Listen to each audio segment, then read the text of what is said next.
trying to make a name, but my sick thoughts got me by my brain. I'm searching for my, how ironic how we hustle for the same, but get bracelets for trying to get a chain, man, they wanna take up.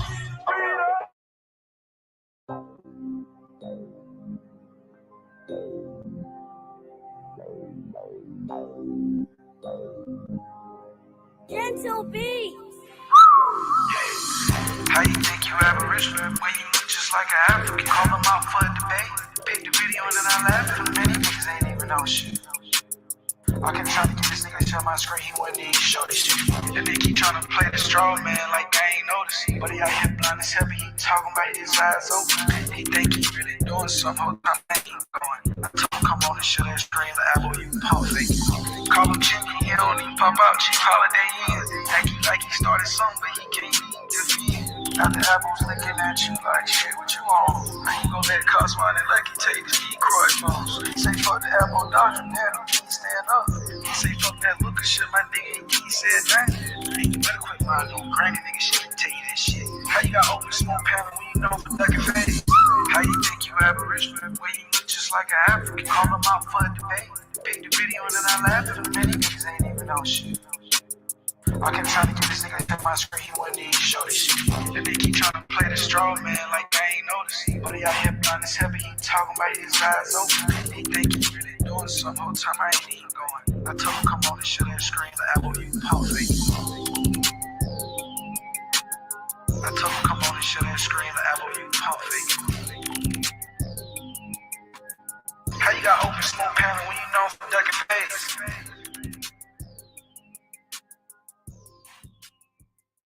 Culture freedom. I just met these ladies out here in the park randomly. How many of y'all ever heard y'all had Indian in your family? Absolutely. Everybody heard that before, right?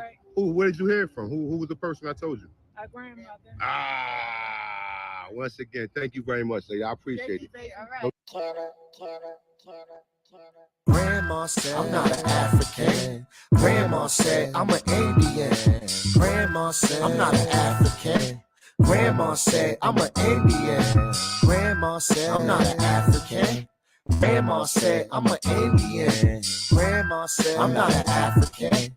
Grandma said, I'm an Indian. Hey yo, these apples think they it, but they not. Every time I look around, they be on TikTok. Every time I look around, they saying something pseudo, knowing it's a lie, acting like it's really true though. Half of your time is real, that Turner is a hero. I'ma keep it a buck, Dane Calloway's a weirdo. I'ma keep it a buck, Carimio is two. The research lie, he could never tell the truth. That coward A1, he's a miss no more. Just give me a shot, I can miss no more. Just give me the rock, it's a must. I score. These apples need to see a doctor, it's for sure.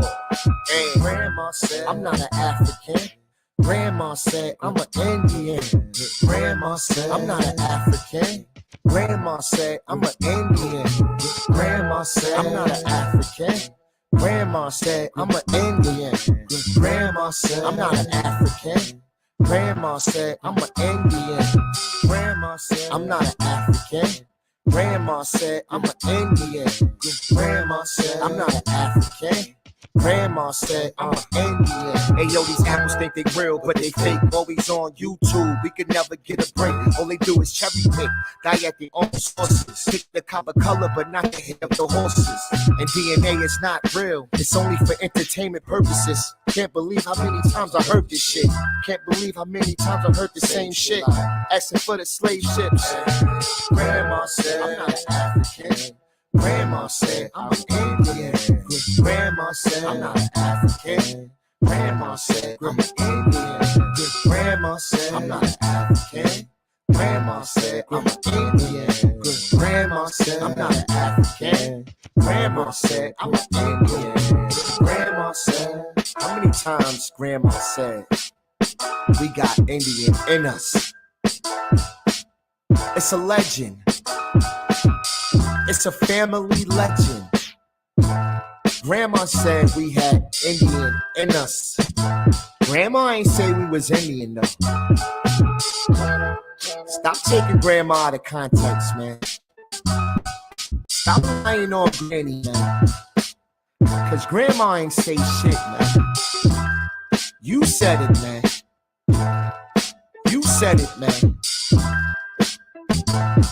Stop lying on grandma. Grandma said.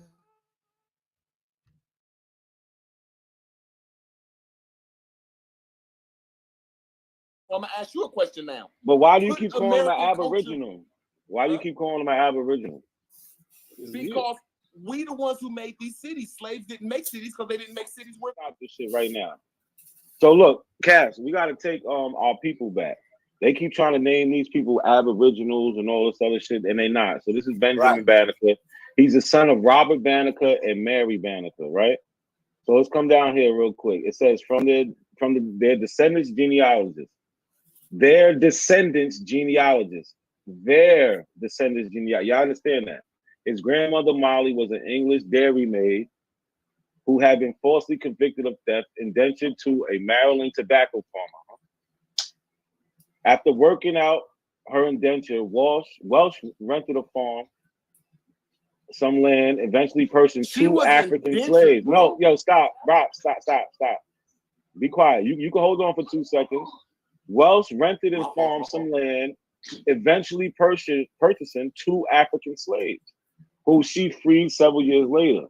Welsh wed one of her former slaves, Bannaky or Banneker, said to be the son of a chief. Their daughter Mary also married an African. Wow. A man from Guinea who had been enslaved, baptized as Robert and freed.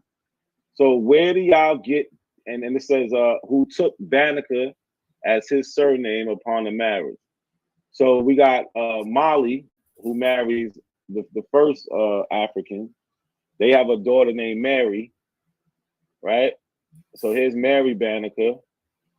And then she meets another African from Guinea, and he gets baptized and changed his name to Robert, and they have Benjamin Banneker.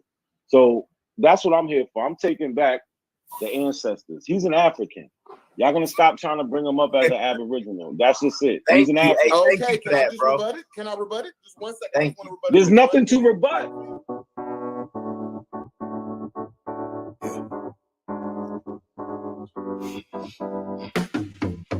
Break the lane, I'm trying to make the name, but my sick thoughts got me by my brain. I'm searching for my ironic how we hustle for the same, but get bracelets for trying to get a chain, man, they wanna take up.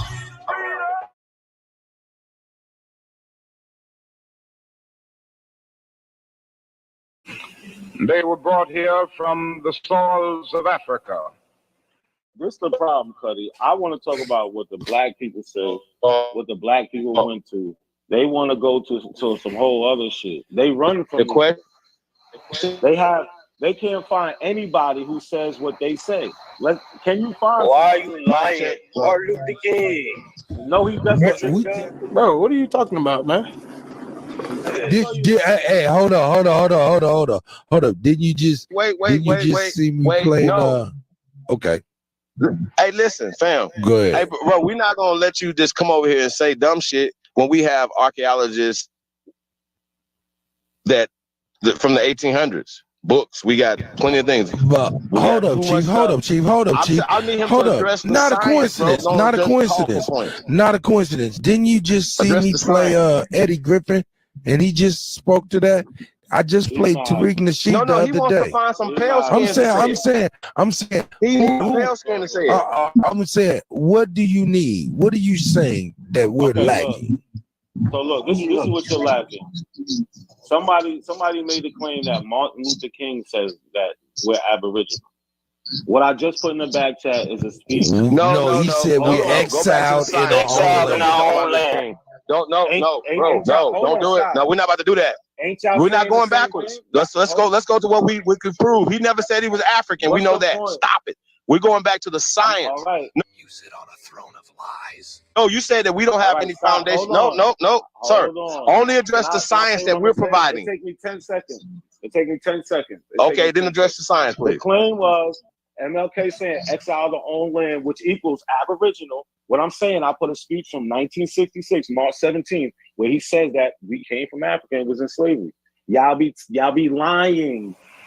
Now let us notice first that we have made meaningful strides. And I think I should point out that The Negro himself has come a long, long way in re-evaluating his own intrinsic worth. In order to illustrate this, a little history is necessary. You will remember that it was in the year 1619 when the first Negro slaves landed on the shores of this nation. They were brought here from the soils of Africa. Not like the Pilgrim Fathers who landed at Plymouth a year later, they were brought here against their wills.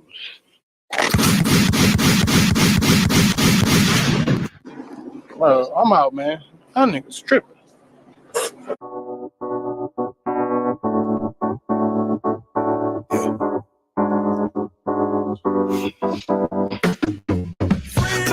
I'm trying to make a name, but my sick thoughts got me by my brain. I'm searching for my how ironic how we hustle for the same, but get bracelets for trying to get a chain, and they wanna take up.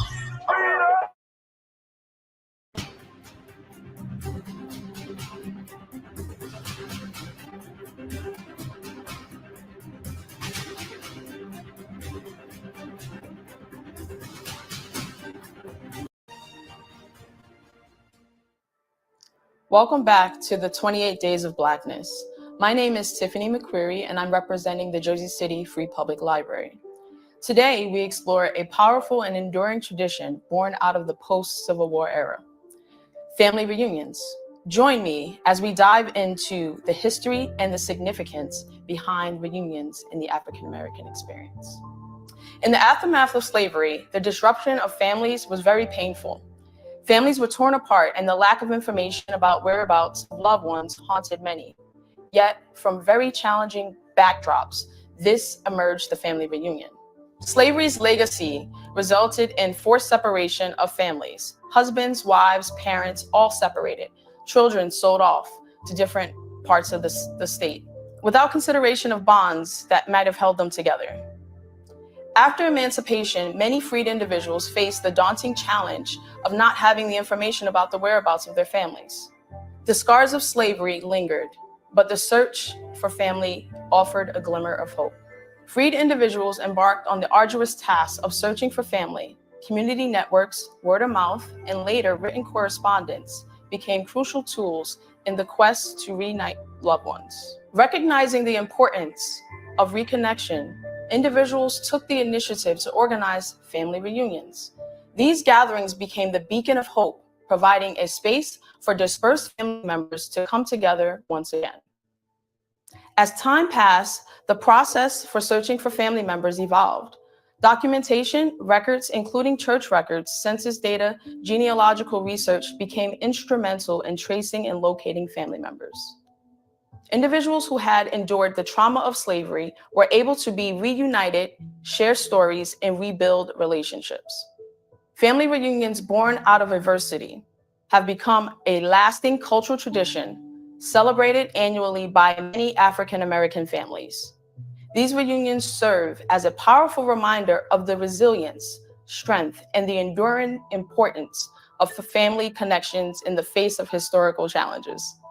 As we reflect on the profound impact of family reunions in the healing of the scars of slavery, we recognize the enduring strength of the African American spirit.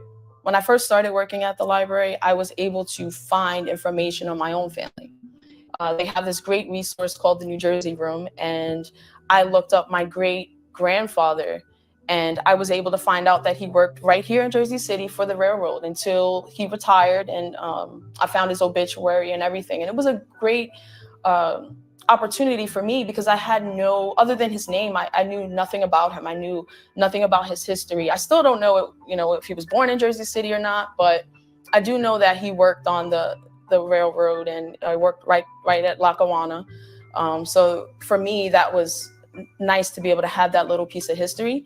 And I just celebrated my own family reunion, as you can see with this T-shirt here. It was nice to connect my family, and we try to have it every so often, but it's been a while since COVID. But people from all over got back together, and we just had a good time. To check out more about the Jersey City Free Public Library, please visit our website at www.jclibrary.org. Also, if you'd like to learn more about the I Love Greenville Community Partnership, please visit our website at ilovegreenvillenj.org.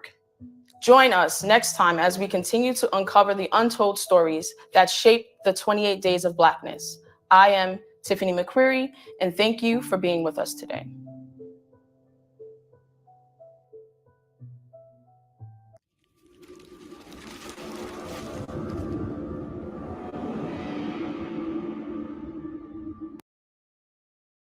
Do you like having a P.O. box but are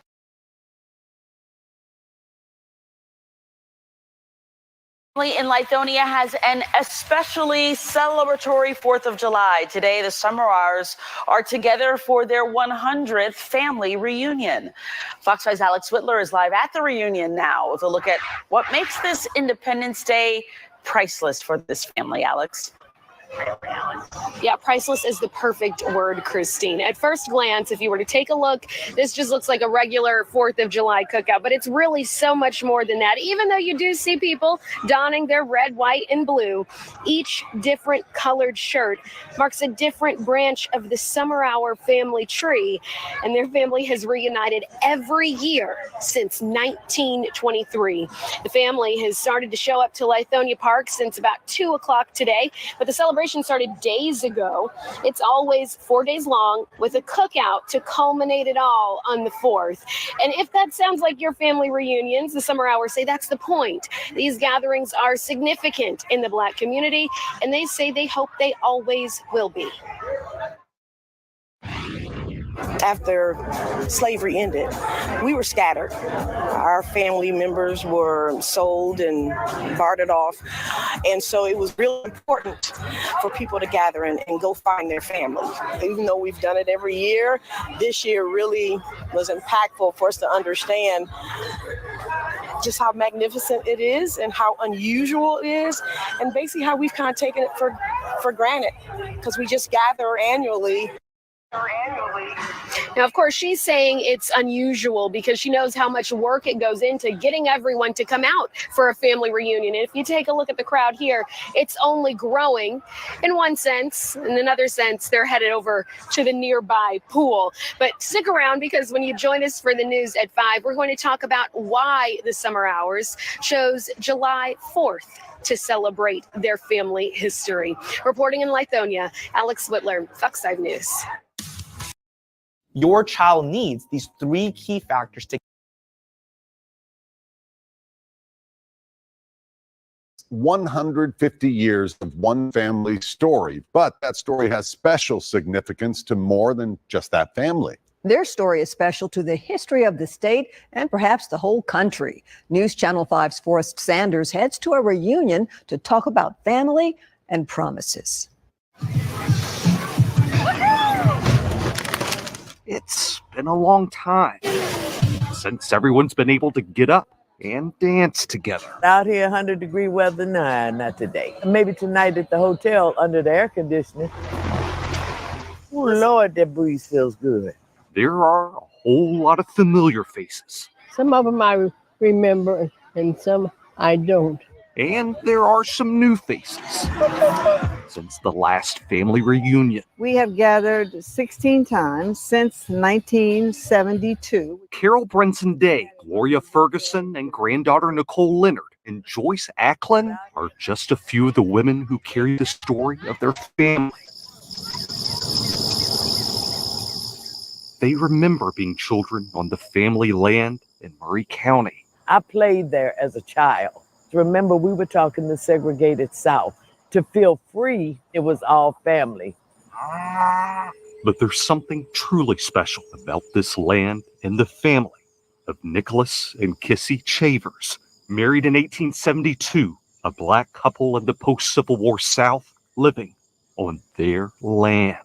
Grandpa Nick's father was a white slave owner. His mother was a slave. She did not want Nicholas born into slavery, so he was technically born free. Nicholas Chavers inherited a 120-acre parcel of land. And this family story is made more special when you look at the history of the country in the decades after the Civil War. In 1910, black farm owner-operators made up about 14% of farm owners in the U.S. According to a report by the Department of Agriculture, that number of black farm owners dropped over the next century from a number of discriminatory laws, diminished civil rights, and intimidation. By the early 2000s, many black farm owner-operators had left their land, making up about 1.3% of the country. But Nicholas in his will asked that his land never be sold outside the family, and it has stayed that way. He said, if you get in a tight squeeze, you need some money, you think about selling the property, sell it to your cousins. Nice smooth ride. Thank you. In the old Shavers Cemetery, everyone places flags to show the branches of the family. If the dirt will cooperate here, is that going to stay? It's my parents. It's sharp right there. Keeping these family connections, protecting the land, I wanted to turn around, it won't. is something this family says they will always do. The ancestors will come out the cemetery if they don't. Oh my God, they come back and haunt us all. I am proud to be a Chavers, and I feel really good when I'm on that land because I know that I belong somewhere. As long as there's breath in one of our bodies, we'll be here. I'm Forrest Sanders, News Channel 5.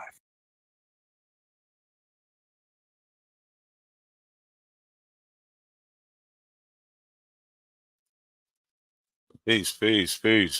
What's going on, y'all? What's going on? Peace to the chat. Everybody do me a favor. Go like the video real quick. And share the video, man. Put it on your community page, social media. Share the video. I'm surprised all y'all in the house right now. Or y'all could be on the move on the phone or something. But appreciate y'all being here. Let's see. All right. Well, peace to everybody. Melanated Goddess, Callie. We got Kimberly's World, Raccoon, Possum, Rabbit Foot. You had some questions. I hope when I drop the link, you jump on the panel. Chris MVP Harris, salute. Khalil, the Entourage Effect. Shah's Son, salute. Ricardo, peace. Peace to everybody out there, man. Sabio in the building. P-Funk 100, peace. Peace, everybody. King of Kapala, peace. Ava, salute. Ogun, salute. That might be everybody.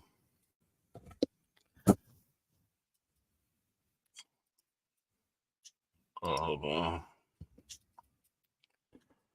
Well, but what we talking about today? Family reunions. Hold on. Talking about family.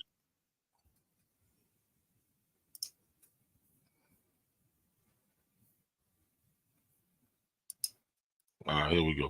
Why Black family reunions are a special tradition. Right, we got the 61st Douglas family reunion. You know, some of these family reunions have been going on a long time.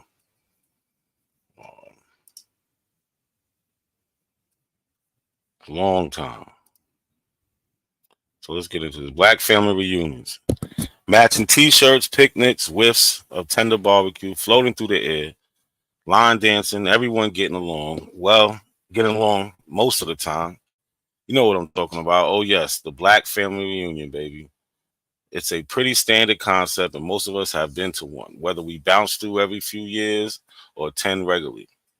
You always know when family reunion season hits because summer weekends get clogged with festivities, and you can spot t-shirts anywhere. I should know. I have about 17 from my childhood. Black families have reunions to get together to preserve family culture and tradition, share information, and celebrate each and every member that makes up the family. We don't get together every year simply to party, eat potato salad, play bid whist. My family ain't the only one. And share laughs. It's much deeper than that for us. Painful family histories bring us closer together. Like many of our traditions, Black family reunions have roots entangled in African ancestry and American slavery. We share a painful history that manifests in family nurturing, bonding, and intentional preservation. Our early ancestors were ripped away from African family members who watched helplessly as their loved ones were drugged and chained in their final voyage across the sea. During slavery, Black families were torn apart quite often. I bet I lost my spot.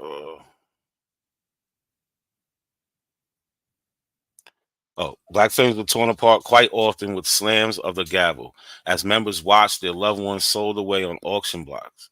Small children were snatched from their mother's arms. Husbands and wives were often separated within minutes, never to be seen again.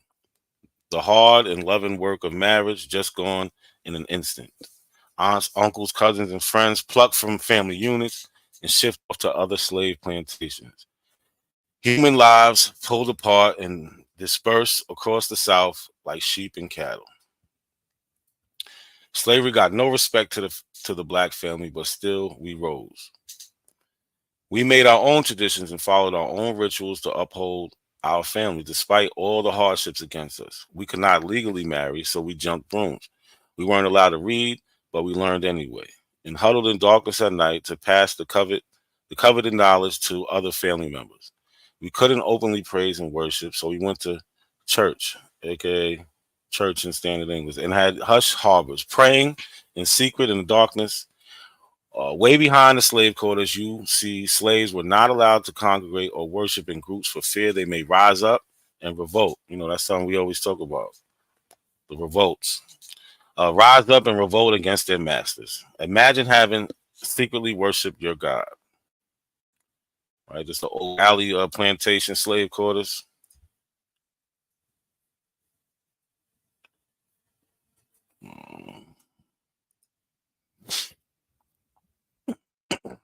My slave ancestors went to great lengths to uphold the tradition and values of our families. Because family is all we had during the treacherous era of American bondage and captivity. As slaves were freed, some of our ancestors spent years looking for long lost slaves, violently separated years before. In rare events, family members were found, but all too commonly, they were never heard from again. This pain left gaping wounds and hearts and holes in family trees. As many families stayed south, others packed up and migrated north, further separating themselves from their original family unit.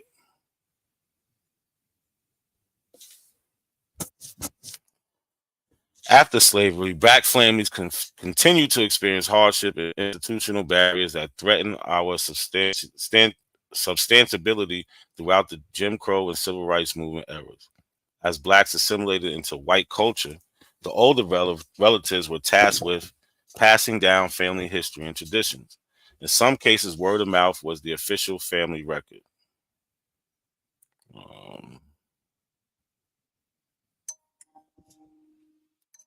What else did I want to read from here? I think that's it. So I wanted to give some examples of people looking for their family members. So I wanted to read some ads and news about people finding their family, back in the day and the start of all this family reunion stuff. So let's get into it.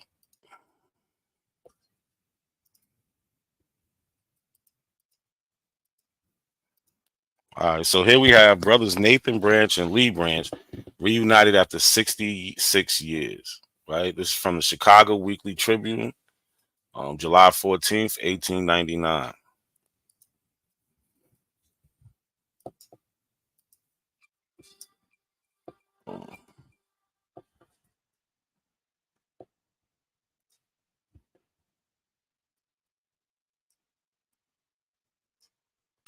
It says former slave brothers met. Nathan Branch of Evanston finds by chance Lee, from whom he was parted 66 years ago. So these are brothers that were separated for 66 years. After a separation of 66 years, Nathan Branch, the oldest colored man in Evanston, will meet his brother Lee of Macon, Georgia. My grandmother's from Macon, Georgia. The last sight they had of each other was in an auctioneer's room on a plantation in Chesterfield County, Virginia. Big up Virginia. When they were offered for sale, it is by the merest chance that they will meet again. C.H. Column, a real estate man at 528 Davis Street, Evanston, spent last winter in the South and at Macon saw a man whom the supposed was Nathan Branch. The man was bent with age. Column was surprised to find that he was a brother of Nathan. The Evanston man told Lee Branch of Nathan of another brother, Jordan, and what he knew of the family.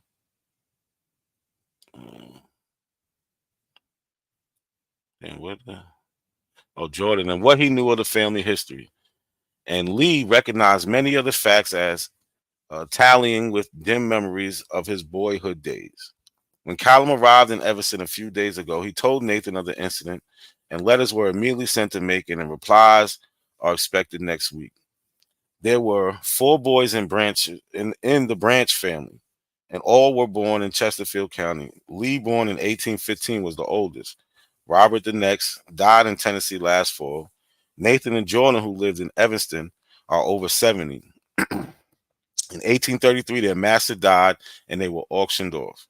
The mother, Esther, and Esther with Robert, Nathan and Jordan were sold in Kentucky, while all traces of the father and Lee was lost. When Nathan was 17,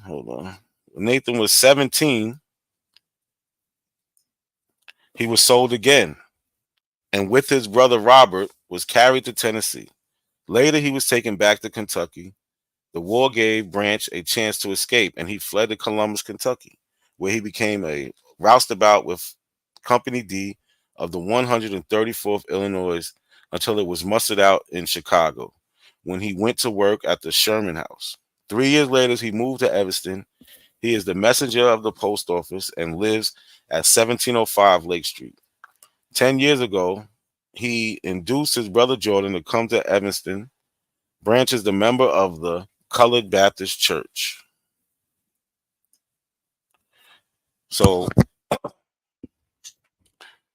we see, we hear the story like we always hear: families separated through slavery because, the owner died. So the state gets separated. These people are property, and they get dispersed across the country, and nobody cares. But after the war, what happened? Right? When these people got a chance,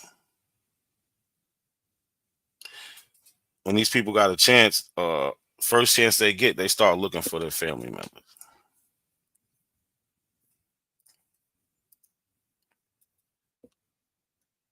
Right? And we have a bunch of these stories. Right? I put the source for everything I showed in the description.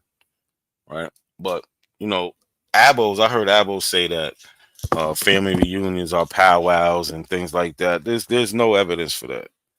We see they deny this history, but when we give examples of it time and time again, they can't get away from it.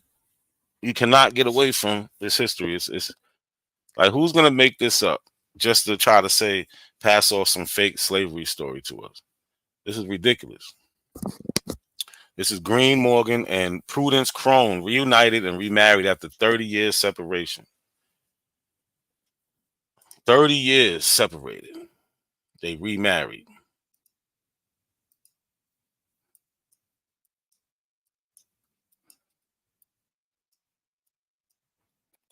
Let me see if y'all can see that. Oh, yeah, y'all can see that good. Okay. It says, old but still loving. Remade it after a separation of 30 years. Cruel slavery days. Uncle Green and Aunt Prudence go down to the grave together after all.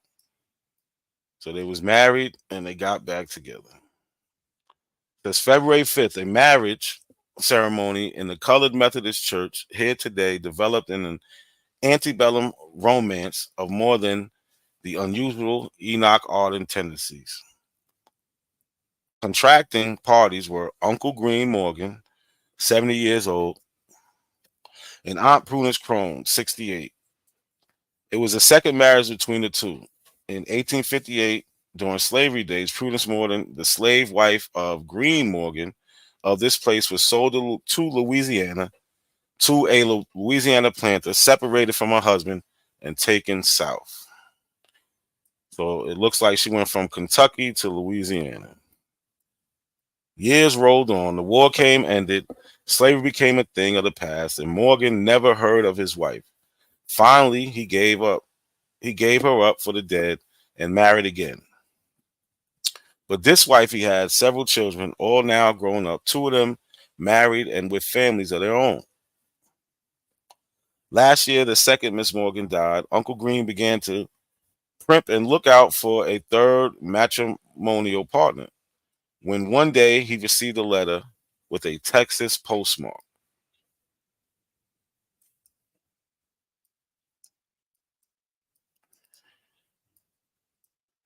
It proved to be from the first wife, sold 30 years ago as a slave. She was alone and well and wanted to join Green. She occasionally mentioned that she had married a man named Brown after the war and had immigrated to Texas and raised a family. Brown had died a few months ago and the children had married. Morgan had once sent for Prudence, and she arrived here last week. It was necessary, of course, to have another marriage ceremony performed, and this was done yesterday. So they both went on, had families, and still came back together.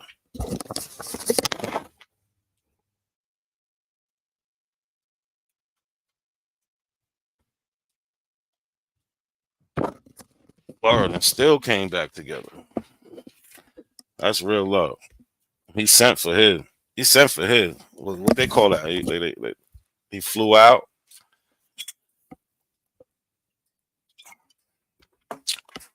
But yeah, so they got back together.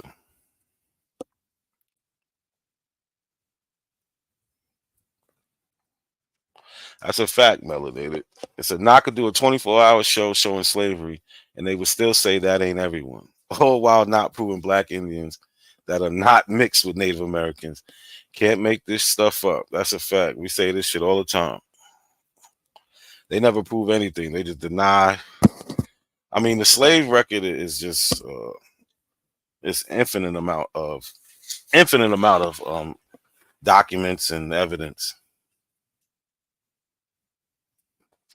Infinite amount of documentation proving our history, and that's what makes it so much better as a people, because we went through so much and we still survived, and we're thriving as a people. I don't care what anybody says. Everybody has their problems, but as a people, we came a long, long way, and still a long way to go. So what's next? All right, we got Richard Jones and James Vaughn reunited and married in 1899. Like, so they had to go all the way back in time and make up these fake articles and put them all over the internet for the Abbo story to be true. They would literally have to place millions of newspaper articles, bill of sales, account books. They have to scatter them all through the internet on different websites and all this to that's what some Abbos want you to believe, that this is all planted. This stuff is planted. It's not real. The Abbos really want us to believe that. They will literally say it's fake. So we got a romance of slavery. Saturday, 2 ex-slaves, neither of whom had never been married before, were granted a license to wed by probate judge Snyder. They were Richard Jones, age 55, and Jane Vaughn, age 40, both of this city. The 2 Negroes were children. 2 Negroes, when children, were owned by the same master. When the war was over and the slaves emancipated, the two were separated and did not meet again until quite recently. Old friendship was renewed, and as both were single, they became engaged, and Saturday night they were married. So this is two young people who was enslaved as children. You know, they get separated, they go their own way, and they come back in their 40s and 50s, and they see each other. And it's like, you know, now y'all can remember that girl from, or that boy from elementary school, or, you know what I'm saying? Somebody you just always remember. And imagine if you meet that person nowadays. You know, if you're single, you might give them a chance. And that's what happened. Facts, Kimberly. Word. I got one more. I'm gonna drop the link after. I'm gonna drop it there. Or Raccoon, don't you got some questions? Don't run now. So share and like the video, y'all.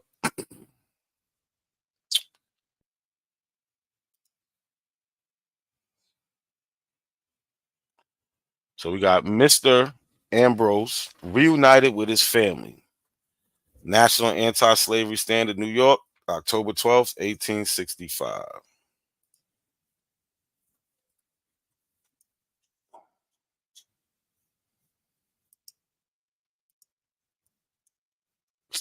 Oh, my bad, y'all.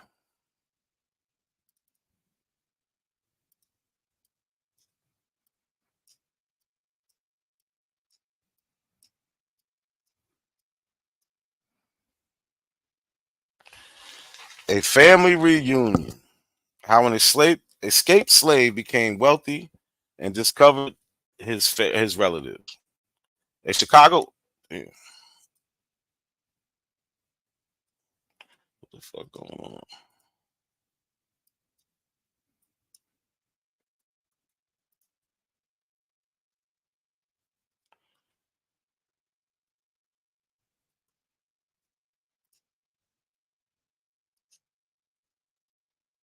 This shit bugging out. My bad, y'all.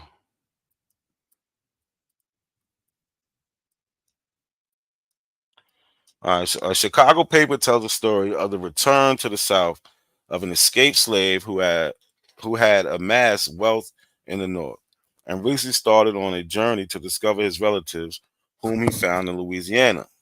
The story is as follows. Remember, this is in 1865. So they would have to go back and make up a fake newspaper for 1865 and put this story in. They think that's more believable than just believing that this is a scanned article from an 1865 newspaper. It's ridiculous.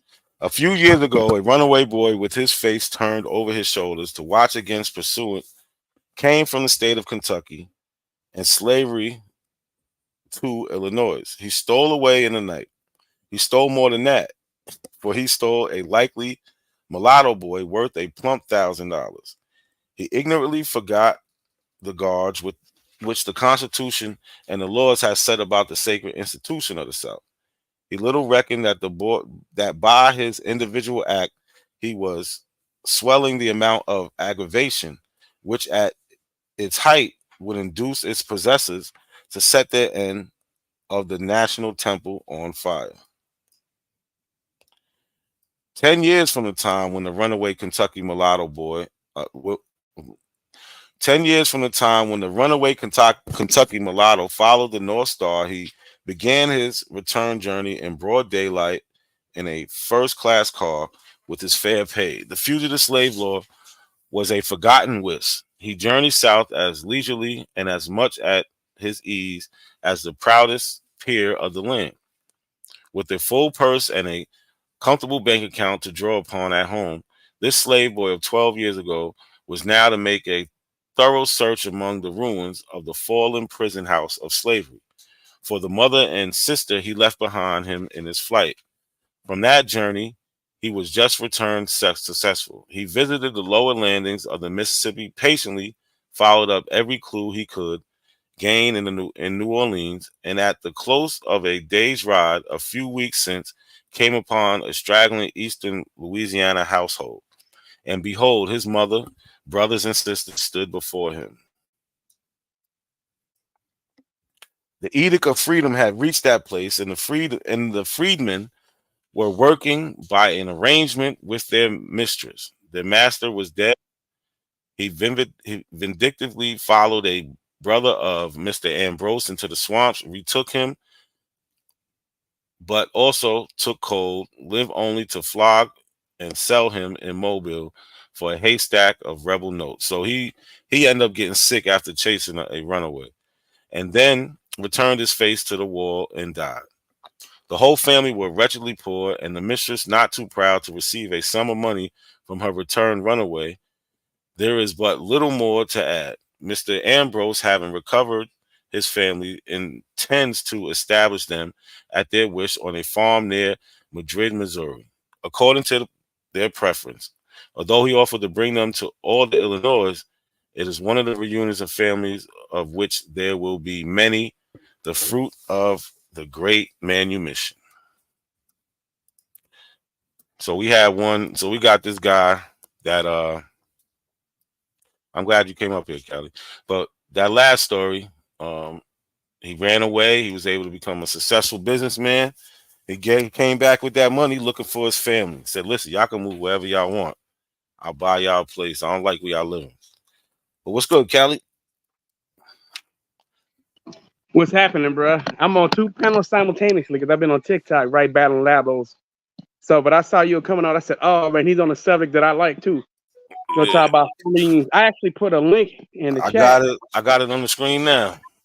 Yeah, you can go down. It's actually going to tell you the history about my family, too, as you scroll down. And you'll also see pictures of my great-great-grandparents, right? And of my great-grandparents, right? And you'll see you'll see a gentleman who's short and a light-skinned lady, a mulatto lady who's tall, and she had 22 children. She gave birth to 22 children. You talking about these right here? That's one right here that she's in. That's her right there. Yep, that one right there. We called him Granddaddy Little Bug. That was before I was born. He was before I was born, though. Right? My father met him. My father met. She died because she fell asleep with the gas running on the stove. Damn. And so she died of poisoning, right? It happens, bro. And they lived on the farm. And they had a lot of children. She was 6'3". He was like 5'6", 5'7".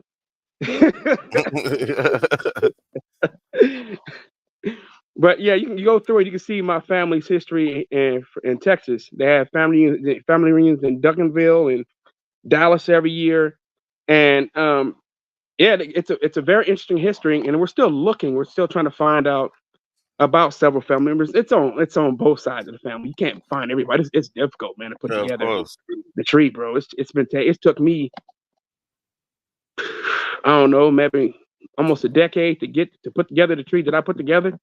It's for every stuff. It's a lifetime process for real, man. It's really difficult. But yeah, as you go through it, it'll tell you about slavery, something that Apple's always said it doesn't exist. Mm-hmm. And this isn't my family reunion. That's my family reunion document. That was for last year, right? And yeah, they try to give you a brief rundown of the history of the family of the Howard and Ferguson family. A lot of really tall people that come from that Howard and Ferguson side. Actually, my cousin, she used to play college basketball for the University of Texas. She was a McDonald's All-American. She was 16 under U.S. Olympian. Oh, that's dope. That's dope. Yeah, man. Somebody better be nice and bald with all that height, man. All her siblings were nice and bald. They all went to college, man. They were all tall. She had a little brother at the age of 14 that was 6'7". I mean, we've got a lot of female cousins over there from that side of the family. They all have height. Plenty of women are walking around at 6'3", 6'2", 6'4". It is what it is. I didn't get that kind of height. I'm not a midget, but I didn't get that kind of height either. But but yeah, man, let me actually go to that website. Let me go pull that up. Again, I actually closed it down. And I want to actually go to it, pull that up, and read the website so we can actually go through it because, yeah, I always find it interesting that Abos never want to show their history. They always tell us that we're lying, right? Listen, the Abos, they probably, some of them, I don't have a website like that. I should check because there was a family reunion. Let me go look at I should look at some messages my aunt has sent me. But I don't have a website like this, but some of them probably do. And like we heard, I got clips of them saying that, oh, they argue with their family about this shit because nobody believes this shit. This isn't not a history that was passed down to y'all. This is a history that you made up. No, the history we're talking about is the history that was passed down to them. That's the real history. Yeah, the one that they say their family is lying. Oh no, it says so. Everybody just let. See, my problem with them is that they have this story that white folks from the 14th to 15th century planned this whole thing out to confuse the world. It's just stupid. It doesn't make any sense. You can't provide any evidence to support your claim. That's the part that just drives me up insane. I just don't get it, man. You would at least think you would try to show something, but you guys can never show nothing.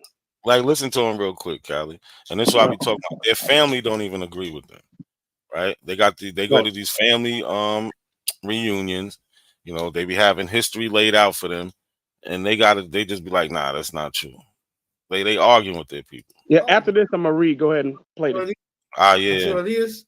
And she start arguing with me like, what you trying to prove that you Native American and all that? Like we be having real back and forth concerning should we lean to our oral report or should we lean on science and the common history and all this type of stuff. I'm just saying these goofy motherfuckers is right here in the family, bro.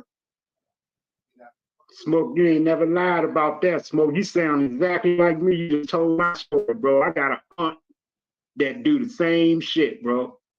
And I have conversations with her, bro, and she always tell me the opposite and be trying to, she done took her DNA test and believe in science and all that shit. And I be like, Connie, this shit don't make no sense. It's not logical. You know who your mom was. You know your mother better than I do. She was my grandmother, but this was your mother. Your mother done told you way more than I can ever fucking imagine. Yes, sir. I understand that, but Diane, my mama didn't know it all and shit. Like she knew who the fuck she was, though. She's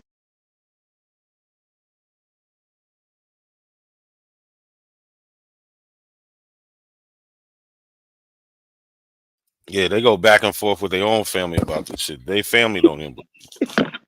Their family is nonsense, bro. Look, man. I actually spoke about this. I actually played a clip like this for some of the cats on TikTok, and everybody just laughing about it. I've been pointing your channel. I've been pointing a bunch of people to your channel. I actually got reached out, or I'm actually spoke to a couple Native Americans, and I told them to come over to your channel. Mm-hmm. So they said that they want to come. So I think that'll be a talk about one is Cherokee, bro. Yeah. Let's do it. Apples will be mad. They'll be mad. Fuck them. Word. I said Cherokee. Ooh, that hurts. I said that one gonna hurt. She's gonna be able to give you the rundown. She knows a lot about her tribe too. That's the scary part. Ooh, y'all ain't gonna be able to use that Cherokee no more.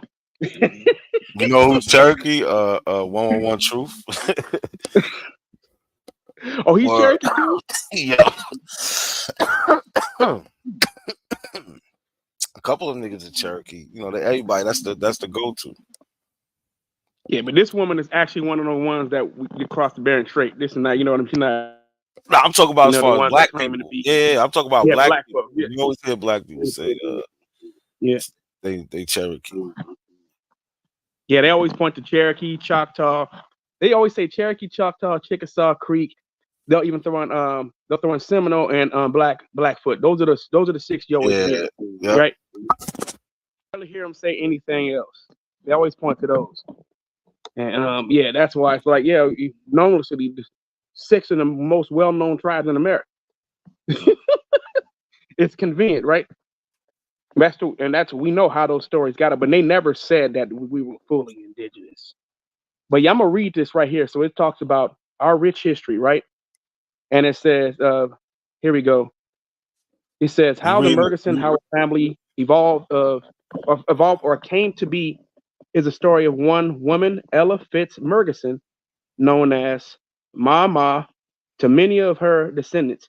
I looked her up, her parents, Thaddeus Fitz and Emily Henderson, for a more accurate picture story.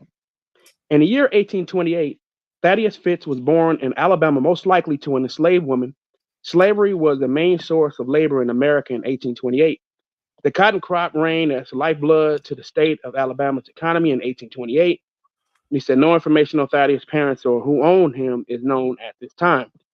Some slaveholders kept ledgers or records of the slaves. The National Archives and Records Administration, as the custodian of the permanent valuable records of the U.S. federal government, holds a wide variety of records that may help African Americans identify slaveholders and ancestors who were enslaved before 1865. Preferred terms: enslavers, non-preferred term modifier, form slave, owner, slaveholder,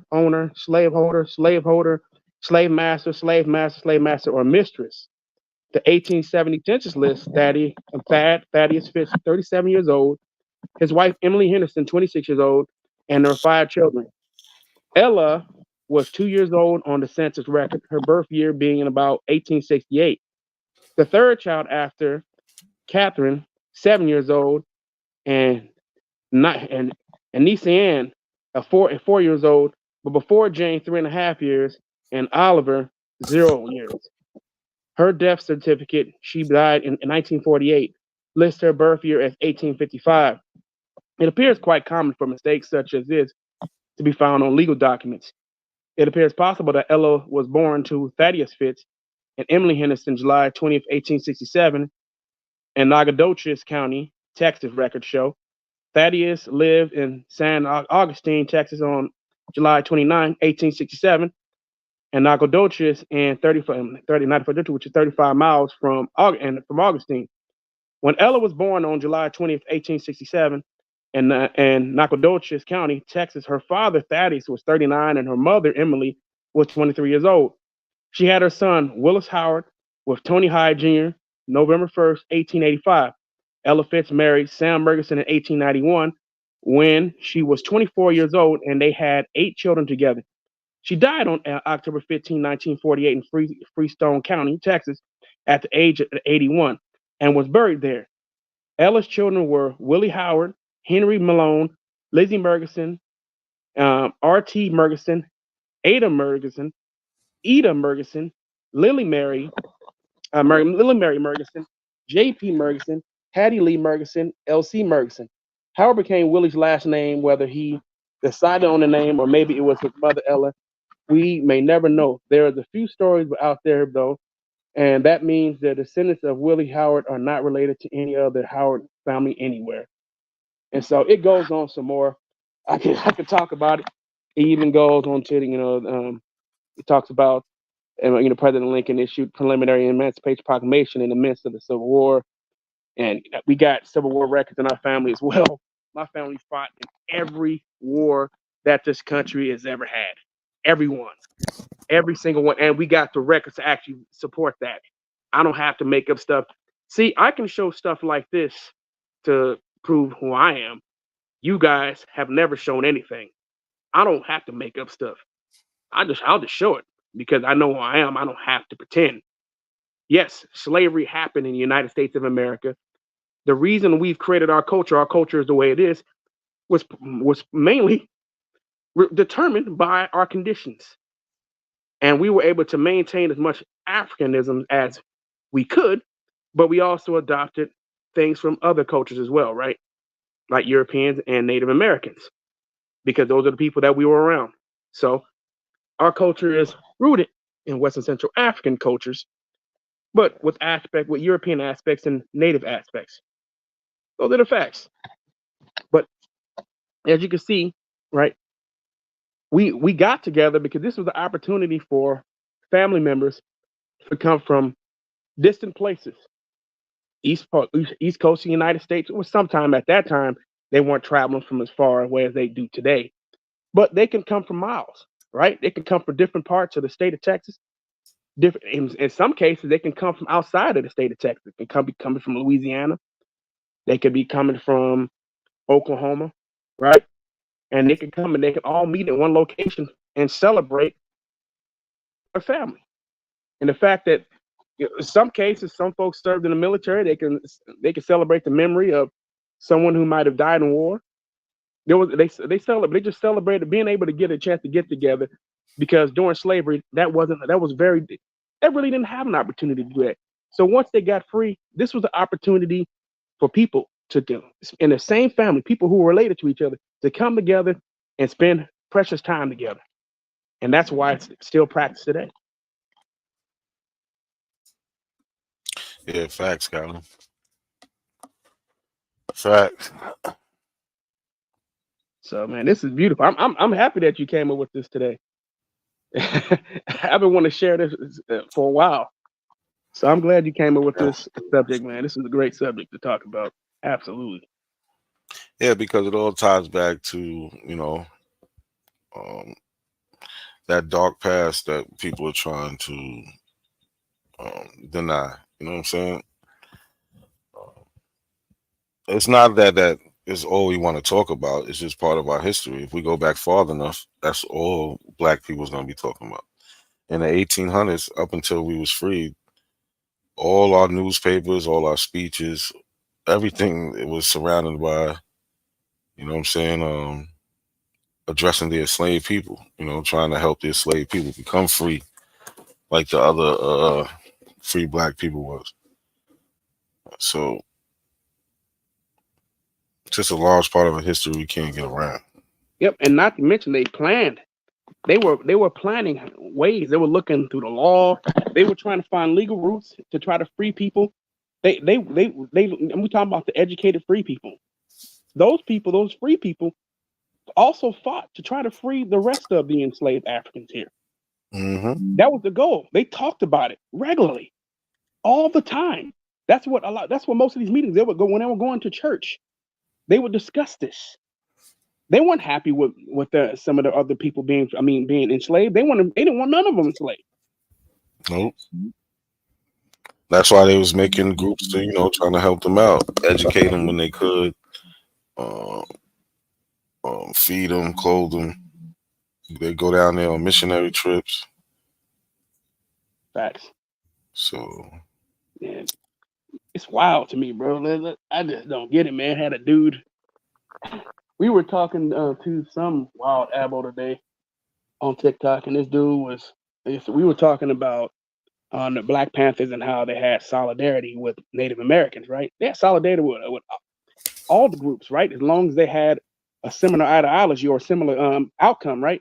Which is to try to free oppressed people. That's what they cared about. That was the main objective. So they had a lot of solidarity with other people. I would say that's not true. They had no inspiration from indigenous people. They did, and indigenous people were also inspired by Black Panthers. Other groups were inspired by other people were inspired by the Black Panthers too. Everybody were inspired by each other. That kept each other going. I mean, this is history in the U.S. is very complex, bro. It's not. Go ahead. But when you had the Black Power movement, then after that, you get the Red Power movement. So, that's what I'm saying. To see like where we came from is so important, because our movements in the United States inspire movements across the world. You know what I'm saying? How to fight back against the oppressor, right? And these people try to clown the marches and shit like that, but that's why we got free. Those marches all those activities combined are why we got free, man. That's all that stuff. Everything from the marches to the Black Panthers to the Dinkins of the Fence and beyond, bro. If you look at every aspect where our people fought the entire time, all these different civil rights groups, we had lawyers that were working the courts. I mean, this was a multifaceted attack. You know what I'm saying? This is something that, and it wasn't like all coordinated, but everything that our ancestors did played an impact on us being in the situation that we are today. Rules were changing out of fear. A lot of stuff too wasn't just because of the Supreme Court wanted to change things because of right. That happened at points too because okay, by law you got to change this, right? But that wasn't always the case. It was also, they're like, do we really want to be going to war and having to be fighting, having wars on the streets? There was concern about that stuff too. They didn't want to constantly be in a state of war and have to get into shootouts and things of that nature. They didn't want to be dealing with that. They were concerned about that type of stuff. They spoke about that. FBI documents wrote about that. Every time there were any type of radical organization, the FBI would surveil, right? They would put together surveillance teams, monitoring. They would put plants. They would utilize plants to infiltrate those groups. There was always major concern, whether it's the government was so concerned about us that they even used the CIA to monitor our community. So I think it's the FBI, like the it was the FBI, the COINTELPRO. No, the COINTELPRO. No, I'm talking about. I said the CIA. The CIA was monitored. I said the CIA monitored our people too. It was FBI and CIA. Both of them documents. I got both. I think that it was both. The COINTELPRO is FBI. Yeah. COINTELPRO also worked with police, but I'm talking about CIA documents. CIA documents too, which are just wild. It's like, man, y'all, they let's say y'all feared us that much. Yeah, there was real concern. Yeah, there was real Why you concern think that about they us. still fear us? Why you think they have? Why you think the FBI has groups like these Aboriginals to come in and say, "Yo, fuck Pan-Africanism"?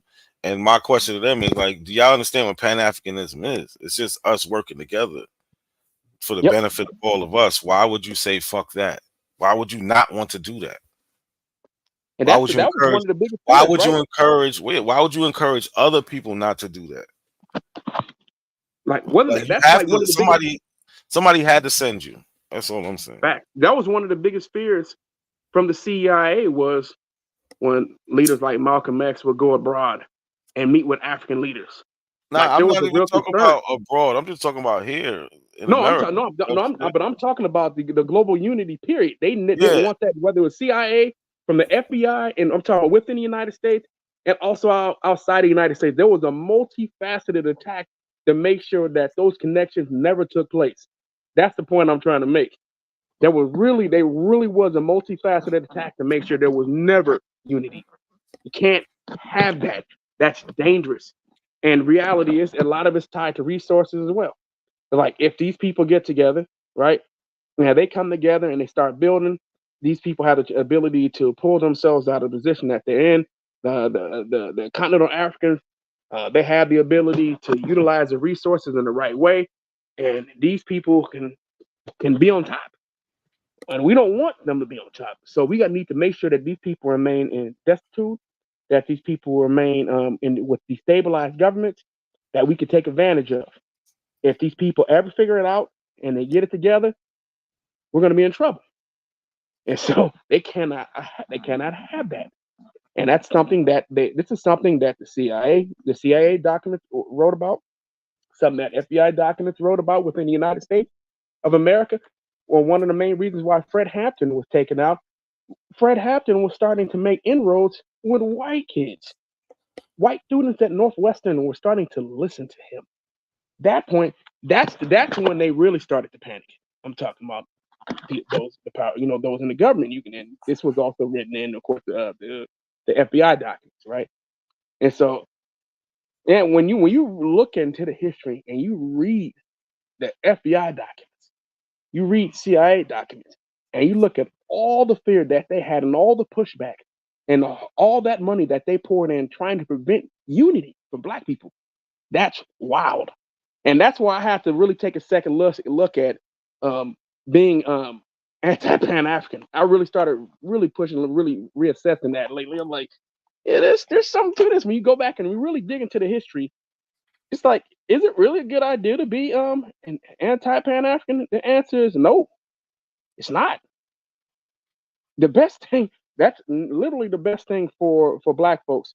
Now the answer is can it be a global thing?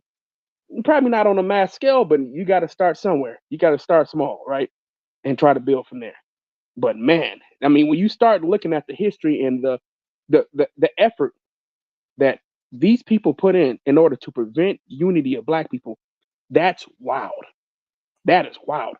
I've never seen such effort put in to stop any group of people from unifying. But Black Americans have always been trendsetters to the point where whenever we do something, the rest of the world follows suit. And I think that's probably been one of the biggest reasons why our government has always feared us from that standpoint. Because when we do something, just like when we saw more recently, right? When George Floyd, look at all the people that came out and protested, right? So we have a history of being impactful, right? When it comes to, being what I'm trying to say, being revolutionary.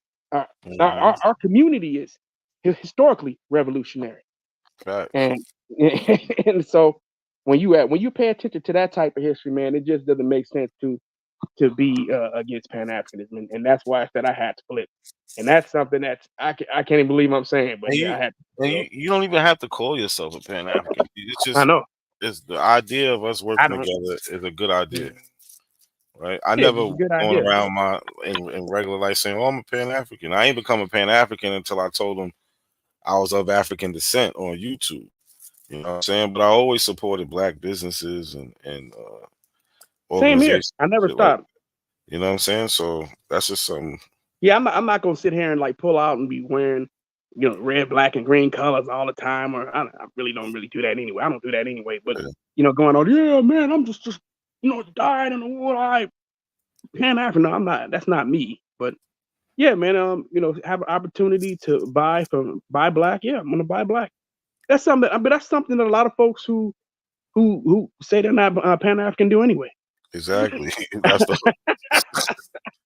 So they don't Well, yeah. I never stopped doing that, bro. That's the funny part. So I guess the whole time I was practicing a form of Pan-Africanism, right? Whatever you want to call it. We call it Pan-Africanism, Black nationalism, whatever you want to call it. I don't care.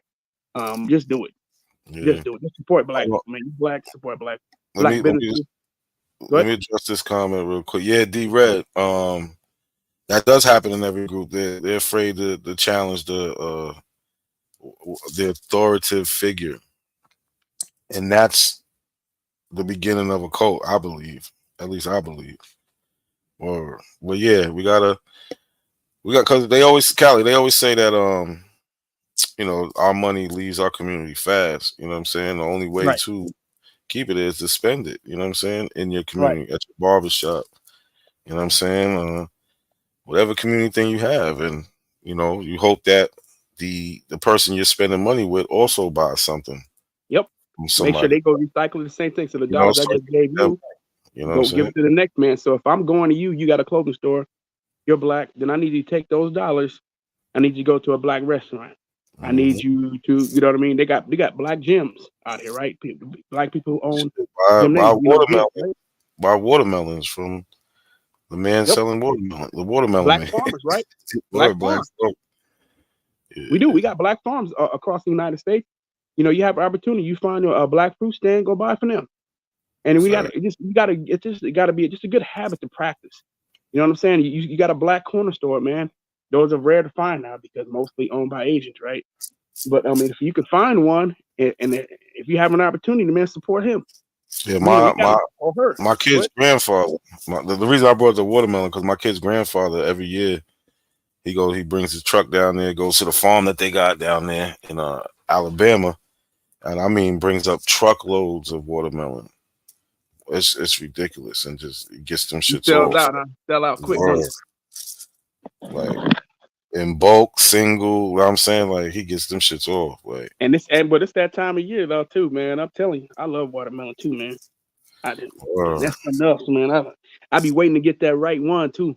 You know what I'm saying? You got to make sure you get that dark yellow spot, man. That's the one right there. Just to give you guys a tip, that it's that dark yellow spot. That's the sweet one. You just haven't got to learn how to pick them. Go It's ahead. been sitting. I said it's been sitting right. Everybody want the real green ones. Nah. Nope. Dark yellow. They go for the look. Oh, this one looks pretty. Nah. Nah, I don't want it to look pretty. You want that ugly one. I want it to taste great. Mm-hmm.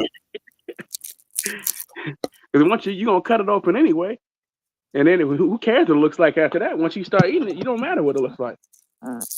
Fact. And that's what I'm worried about. I'm trying to. You got to chill with the watermelon. We falling into stereotypes, Callie. But that's part of our heritage, though. You know, I always point to that. You know what I'm saying? Hey, it's the truth. That's part of our heritage. And so, funny thing, I remember having this. One dude said, "Man, black folks don't know about watermelon like us Mexicans. We pick them." I said, "You guys pick them, but that watermelon comes from my ancestral homeland." He said, "No, it doesn't." I said, "Bet." Then he looked it up. He said, "I said, you still want to stand on that?" "Well, we still know how to pick them." I said, "That's great." I didn't say you couldn't pick them. I just said that that's ancestrally mine. Just like tomatoes and corn and stuff like that. You know, it come from the Americas, and you know, you are Mexican, you're gonna have you have some indigenous ancestry. So, you know, but you know, I respect that. But yeah, that's ours. It tastes great. It's popular as hell, especially this time of year, right?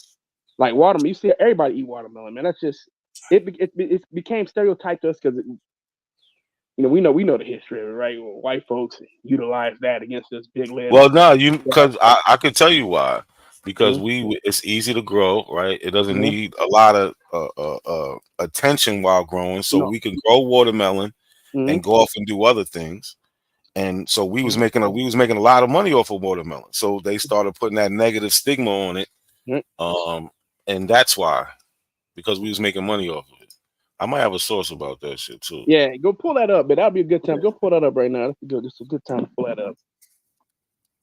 But watermelon is also it was also at that time, especially working in the fields, because a lot of us were working in the field as sharecroppers and some of the farmers as well, right?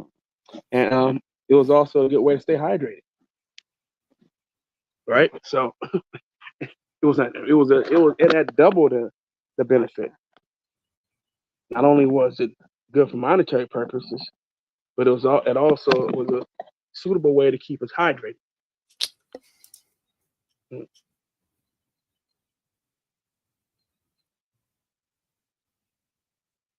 I'm cooking me some rice. I eat rice almost every day.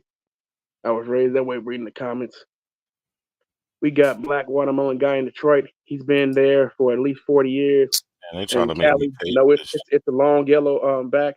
It's called the Black Diamond Watermelon. I'm telling you, it's never failed me, bro. They're trying to make me pay for this shit though. Let me see if I can find it somewhere. Pull it up. It's at Ava X8. I'm telling you, it's never failed me. That dark yellow spot. Never failed me. That thing's been sweet every time, bro. So your method probably works too, but my method, believe me, my method has never failed. It has never failed me. I have no reason to choose. I have no reason to change. If my watermelon that I pick is always sweet, I don't think I have to change. I think I'm doing okay. You don't want them dark green ones, man. They ain't ready. I see people at the stores will pick them up, but like, bro, you got the bad one. You got what else? Okay. They got a wiki about it. This was the article, but I don't know. They're making me pay for this shit. I can't get the whole shit, but they actually have a wiki about it. So let's see. Oh, you try to go directly to the primary, and they want you to pay for the primary. Yeah. Well, it was just an article written about it in a newspaper. But the watermelon stereotype. The watermelon stereotype is an anti-black racist trope originating in the southern United States. Let me make sure you can see this. Looks like you can see it. Originating in the United States, it first arose as a backlash against African American emancipation and economic self-sufficiency in the late 1860s. After the American Civil War, in several areas of the South, former slaves grew watermelon on their own land as a cash crop to sell. Thus, for African American, watermelons were a symbol of liberation and self-reliance, while for many in the majority white culture, they embodied and threatened a loss of dominance. Southern white resentment against African Americans led to a politically potent cultural character, using the watermelon to disparage African Americans as sloppy, childish, unclean, lazy, and publicly embarrassing. Right? You see that story right there? Ain't that the history of us in this country? When we're dealing with white folks, when they get jealous of us, Yeah, they start making fun of us. Make fun of us to kill us. Yep. Or delete us. Delete us. The first published character of Black people revealing in watermelon is believed to have appeared in Frank Leslie's illustrated newspaper in 1869. The stereotype emerged shortly after enslaved people were emancipated after the Civil War. Defenders of slavery used it to portray African Americans as a simple-minded people who were happy when provided with watermelon and a little rest. The slave enjoyment of watermelon, who also seen by the Southern people as a sign of their own supposed benevolence, the stereotype was perpetrated in minstrel shows, often depicting African Americans as ignorant and lazy, given to song and dance, and inordinately fond of watermelon. Right? So I got some pictures, and yeah. So like I said, it was a way, you know what I'm saying, we was able to sell it, make money, and do other things. And the white people didn't like it, so they made it into a negative thing. And that's where that stereotype comes from. Right? Because we was making money off of it. So what do you think about that, Callie? Yeah, that's the history of America, man.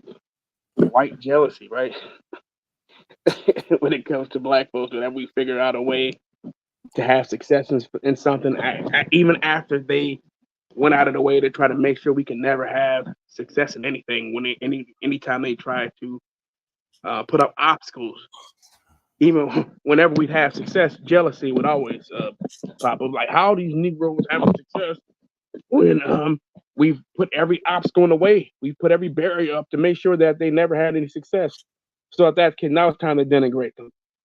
If denigration doesn't work, then we start deleting them. We just can't have you guys have any type of success. It's like we have the history of being called lazy, right? Even though we were enslaved and also did sharecropping. And somehow still the lazy. Listen, that lazy trope is still there. How could we be lazy? At one point in time, it was almost 100% of the Black people in America was working. Facts. That's during slavery days. So how are we lazy? If you look at every stereotype that's been attached to us, they always go back to slavery, Jim Crow. Always. Let me read this last paragraph though. So the link between African Americans and watermelons may have been promoted in part by African American minstrels who sang popular songs such as the Watermelon Song and Oh That Watermelon in their shows, and which were set down in print in the 1870s. The 1893 World's Columbian Exposition, that's the World Fairs that Abels always talk about, held in Chicago, planned to include a Colored People Day featuring African American entertainers for free watermelons for the African American visitors whom the exposition organizers hoped to attract. It was a flop, as the city's African American community boycotted the exposition, along with many performers booked to attend on that Colored People Day. And yeah, man, that's just. But yeah, we tend to adopt the things that the white people called us, man. Unfortunately, and we tend to take negative connotations towards us and turn them into something positive. That's kind of our history too, right? So look, this is what my bad, but this is I just had to show this because when they say that the Black people boycotted, right? This is in part why, because you have people like Ida B. Wells and I think Frederick Douglass has something to do with this also. Yeah, Frederick Douglass. They wrote a pamphlet about that colored day and why you shouldn't go and shit like that, which was just mentioned in the wiki article. Yeah, That's for the why we shouldn't do ourselves like blackface and minstrel shows and stuff. They're like the whole minstrel show act. Yeah. And I can agree. It's like, man, we already got a bad rap. It's like, man, you guys are like, when you by cosplaying that or playing into that, you guys are like basically proving these people to be right, even though it wasn't right? And so this goes back to what True Story was talking about, right? True Story is talking about how a lot of the thug acts and things of that nature, right? How we've adopted we adopted those acts. So whenever the minstrel shows would play as criminals, rapists, rapists, let me put it that way. That's why I think I said it the first time, rapist, right? And thieves, just say criminals as a whole, right? Criminals covered as a whole. Whenever we would play those, they play those roles. They would do blackface, so they paint themselves, they'll paint their faces black, portray us in those roles, and then later on we started to adapt those roles, and then we got to Hollywood. Remember, there was a point in Hollywood where you would be hard pressed to find a role where we weren't playing the thief, right? To do with the ski mask, right? All this has historical. I don't understand. What's the word I'm trying to say? But they all have a story, an historical baseline, right? All of that. So whenever you go back to the 80s, 70s, and you see us playing nothing but criminal roles, they all have historical reasons for why we ended up getting those type of roles. They decided that that's what we are, and unfortunately, in some cases, we decided to be those people. So they were calling us thugs. They were calling us thugs back in the 60s, back in the 50s. I mean, going back to Jim Crow, they said, "Oh, these Negroes are trying to come in and try to get your daughter, or trying to do this, do that," right? Hold on, Kylie. Let me address this super chat. Tunde, peace, salute. Thanks for the super chat. I said, "Now to see what's the word, what's the topic today." Well, earlier we was talking about family reunions and the origin of family reunions. I showed I think one family reunion was going on for 100 and something years, and the other one, they were talking about their family history for over 150 years, but they've been doing family reunions, I think, for 70 years, something like that. And just the origins of how it comes from slavery and how these lost family members after emancipation went out looking for their family members. So then I read like 4 or 5 stories of the time in the 1860s, 70s, 80s, 90s also. People reconnecting with their family and things like that. Now we talking about watermelons and how it became a racist trope because we was making money off of watermelons. White people didn't like it, so they started turn it into negative things, put on postcards and things like that, and minstrel shows. Right. We talking about what you want to know what Pawpaw was. So to be honest with you, I mean, some of my cousins might have called my grandfather Pawpaw, but most of us called him, well, before me, like my father and his siblings and his cousins called my great grandfather. They called him Granddaddy Littlebug. That's what they called him, Granddaddy Littlebug. Right. So for the most part, we didn't call. We called all our grandfathers and grandmothers. We didn't call our grandmas. We didn't call none of our grandmas grandma, right? Unless we called like Grandmama Howard or something like that, or we called like one of my grandmas called Moore, Momo. Like we had all kind of names for our grandmas. We rarely say grandma something. Most of the time we just say granddaddy this or granddaddy that. That's what we normally called our grandfather, granddaddy. So I'm just telling you straight up what we did it. And that's Yo, what hold it bothers down for me for a second, Callie. I got a phone call. Okay. So, but yeah, that's it. I was just addressing the chat room. Let me see. But we said, yeah. Well, my nieces and nephews call my mama Nana. They call Papa Papaya in West Africa too. Okay, for sure. Yeah, some of my cousins call him Papa, but most of them they call him Granddaddy. Granddaddy this, Granddaddy that. We had some watermelons in Sierra Leone side of dinosaur eggs. Apples didn't know that only in Africa would. Papa's girl and Papa Patch. Yeah, for sure, for sure. He called Papa Papaya. You know, he said it. Definitely Granddaddy. He said definitely Granddaddy. Yeah. The advocate said no. He said the fruit in the wild. He said in Pops. No, we never called our granddaddy Pops. My pops, my niece and nephew called my pops. They called him Papa. But nah, yeah, Papa. That was my grandfather, Papa. So he like that's those different names for some folks, but usually it's some tie. But I mean, my cousins call my great great grandma one no, my great great grandmother, not my great great great. I didn't meet her, but my great great grandmother she stayed lived for a long time.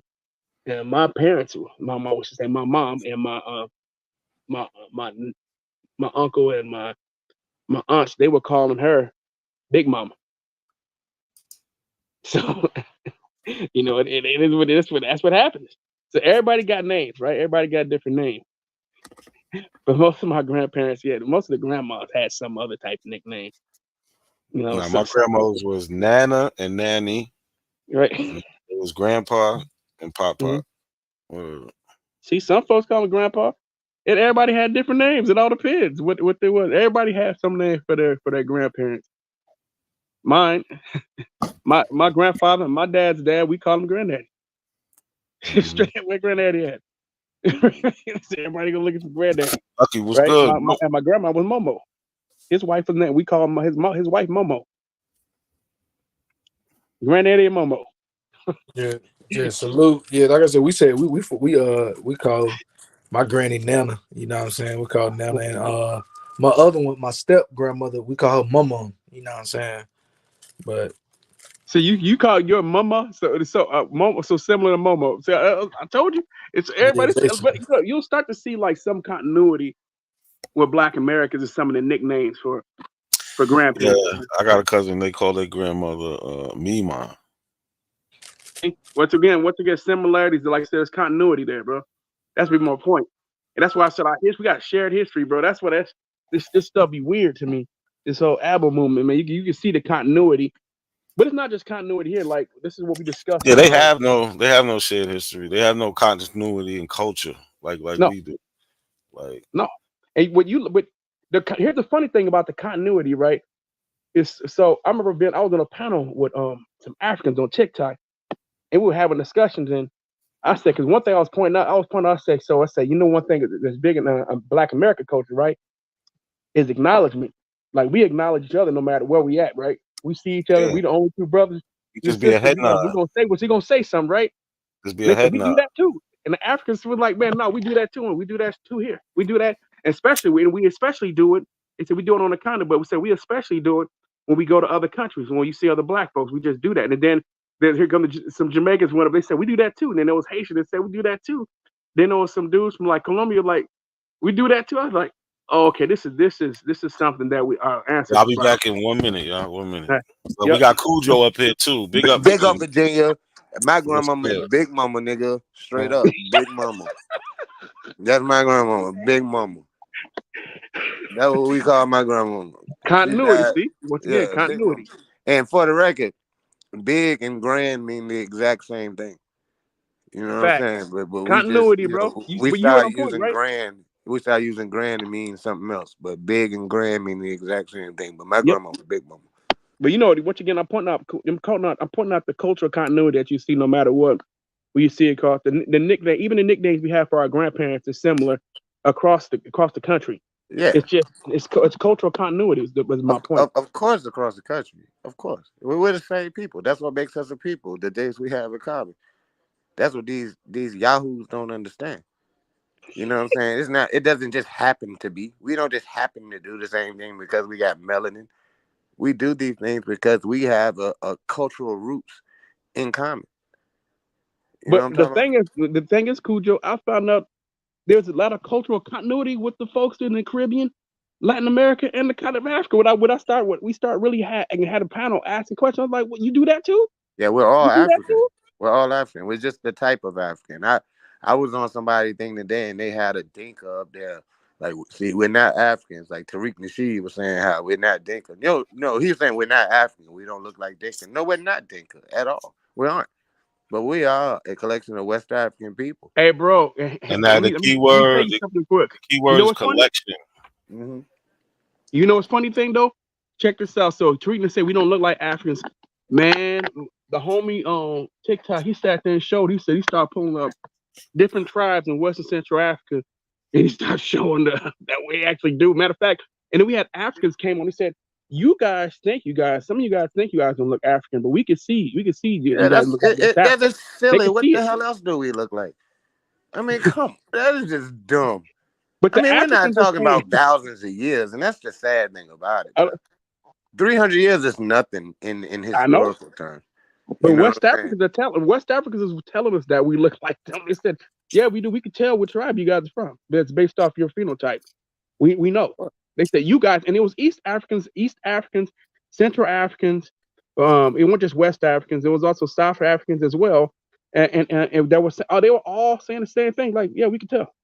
Yeah, the We can tell what you South look like. Yeah. Africans, you know, they're not even South Africans are different. You know what I'm saying? Because I know, but there's they such a said we different look West influx African of though. The people. South Africans been saying Yeah, we look they're West still African, a bro. Bantu, Niger Congo speaking people, but Yeah. we're definitely related to them. We're definitely related to them. You know, we may not come directly from there. You know what I'm saying? But we are definitely related to them. It's just ridiculous, man. It's just, how don't we look African? I mean, which African do we not look like? You know We what I'm look like saying? You can we see like Fulani. Igbo, Fulanis, and we Yeah, like Igbo, Fulanis houses. You because we're a know, mixture of those bro, people all those groups. primarily. Yeah, We're a mixture of those people. That's what we are, and it's obvious. I mean, it's ridiculous. Any one of us, even the lighter cat, could go to Africa, in West Africa, or like anywhere, like say Kenya. You know what I'm saying? Because I remember I knew a Kenyan dude. I used to work with him at the ABC joint. That's the liquor joint in Richmond. But I used to work with a guy. He was from Kenya, but he had an American wife. And you know, I kind of asked him. This was like back in the day, you know. And I asked him with a bit of trepidation because you know I want to fit. I wanted to fit in, and I was like, yo, if I were to go there, I said, would people stare at me? He was like, nah. He's like, nah. And then he pulled up like pictures, you know, their eyes was a little wider than mine or whatever, but it's still, you know, he said nobody would even look at you funny until you open your mouth.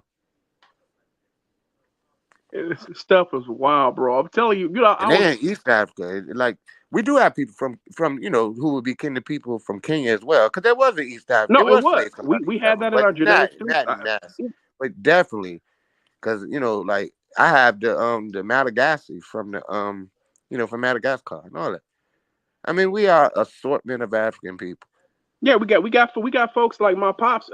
Yeah, I got He a had, little East he had African some and a little Namibian Swahili pop up in him, coast. right? Namibian. He had Namibia pop up in there, but then I found out that yeah, Namibians were actually, there were some Namibians that were, it wasn't a lot, but there were some Namibians that were actually brought over here. And that's Lucky. What's up, Lucky? Yeah. What's Big up up, with you? Virginia. Big ups, Virginia. That's right. Big up. Hey, man, this guy said, man, respect. You know what I'm saying? I ain't not saying respect to you, Callie, of course, but I just, you know, I like the little song and shit, man. Keep on doing Oh, your thing. let me say something to you guys real Oh, yeah, quick. So appreciate yesterday that. I was on TikTok, right? Yesterday I was on TikTok and I spoke to this Albert, right? And this dude, actually it was Friday, right? It was Friday. This dude said that he don't like Barack Obama because Barack Obama didn't help Martin Luther King. And I said, what are you talking about? He said he could have did something for Martin Luther King. I said, why? What do you mean? He said, because he marched with Martin Luther King and he didn't. I said, what? I said, I you done know heard that all Barack Obama type was of born in shit. 1961, right? He didn't I done heard that nigga was the reincarnation of Akhenaten, bro. Oh my God. Yeah, That's but what you that know, he motherfucker, can. Rod Hayes. You can look at, like his facial structure. You know what I'm saying? They got some pretty strong genes over there. You know, they do. They have them circular eyes. The women are gorgeous with them big foreheads. You know what I'm saying? I like them chicks. They're gorgeous. You know what I mean? I wouldn't mind. I wouldn't mind producing a few children with them if I could afford it. But now they beautiful. I like the way they look. Hold on, listen to this. Yeah. What that damn So I'm on condom? two channels. Listen to this. Lure is the name of the tribe. Hold on, listen to this. Listen to this real quick. The closest thing that I have been able to get to is a little before the Civil War, and who my relatives were, and I haven't heard of. No one has ever told me in my family coming up that we were from anywhere. But so brother. So brother. One thing at a time. You said Olmec. How were the Olmec? Olmec. You follow my question? We're the first blacks. Okay, gotcha. So that's What? You were the first black. Let me see some Olmec. That's He said OHF. he said he's old back because we're the first blacks. That's OHF up there talking to him. But he Yep, said Olmec he is the said he should first come on your black. panel. I told him, I said, you got to come back. He said he's going to come back, bro. OHF good people. Yeah, and I told you, bro. I said, it's this shit wild, bro. I'm trying to tell you. The average on TikTok are wild, bro. These I wouldn't even say it's wild. I've been taking a step back from looking at the Aboriginals. I've been looking at the entire pretendian movement as a whole, and they really just a corner. They're a little cul-de-sac of the pretendian movement. It's more white people out here doing this shit. These white folks out here going There are crazy. white folks who claiming to be these people too. You ain't lying. Hey, That's really the origin of it. I learned that recently. The white folks were the first ones doing this shit. Yeah, that's what where white folks $5 Indian came from. But when I was in the Army, I came across several white people from the South who told me that they had a Cherokee great grandmother with long black hair. The same little bullshit we say. Because even though we don't like to recognize it, culturally, we are very similar to whites, especially the whites in the South. We're culturally similar to all Americans, period. But those of us, being as though we are a Southern people initially, you know what I'm saying? We have a lot in common with white folks in the South. And that's one of the many myths that we roll with. It's similar to Santa Claus. It's some bullshit. You know what I mean? They not no damn Indians. Them same thing that they claiming is some mulatto. It's some mixed person in the background that you just tried to rub off. You know what I'm saying? Because you don't want to be mixed with no niggas. It's just that simple, bro. Facts. It's just that simple, bro. Or they trying to hide the white. Yeah. Yeah, we low-key try to hide the white. Yeah, we do the inverse. They outright try to hide the nigga. You know what I'm saying? They just made that nigga a whole Cherokee. That's what I'm saying. They doing the same. That's why Lucky was talking about. They doing the same thing. It's just opposite, but you know what I'm saying? Yep. And neither side has any evidence. They'll have a black great grandparent say that it's Indian. You know what I'm saying? Yeah, I was talking to a white dude the other day. I talked to a white dude the other day, and he was like, "Yeah, well, I'll admit that my great great grandmother was Creole." I was like, "What about her mother?" You know what I'm saying? You want to admit you have a mixed person? No, she had a black mother or a black father. So don't say you descend from a mixed person. Nah, nigga, you descend from a black person. Mm-hmm. Straight up. You know, but they always want to put it off like they want to stop at the mix. Like, what about the facts? Yeah. No, so, but the dude in the chat room, I'm trying to talk. The dude in the chat room said, no, we're not talking about the $5 Indians. White folks were literally over here saying that they were the first ones. They were showing that's what I was trying to making them white. They were doing the same shit to Africans. That's what I was doing finna tell you. They done took the next step. They like really what they doing is doing what the Aboriginals was trying to do. You know what I'm saying? They took the Salutrian, they took the Haplo X, and they trying to argue that, and they doing the Q. I forgot about the Q. Yeah, they are doing the Q. I saw that too. They were doing the Q, saying the Q is them. Yeah, they saying the Q come from some Mormon shit. That's all that shit is Mormon lineage. Midwest Turtle Gang dropped a whole playlist in the thing yesterday or the other day. Oh, that's what that was? And I knew that's what it was, but I'm like, I'm gonna watch the whole little set. I'm gonna watch all 7 of them while I'm doing my route and shit. Yeah, now to see, you got to get back on TikTok now to see. Lo and behold, you bro, that's get all back it on is, TikTok, bro. It's like I don't be having no time for shit though, man. I know. That's what I said, man. This TikTok stuff been wild.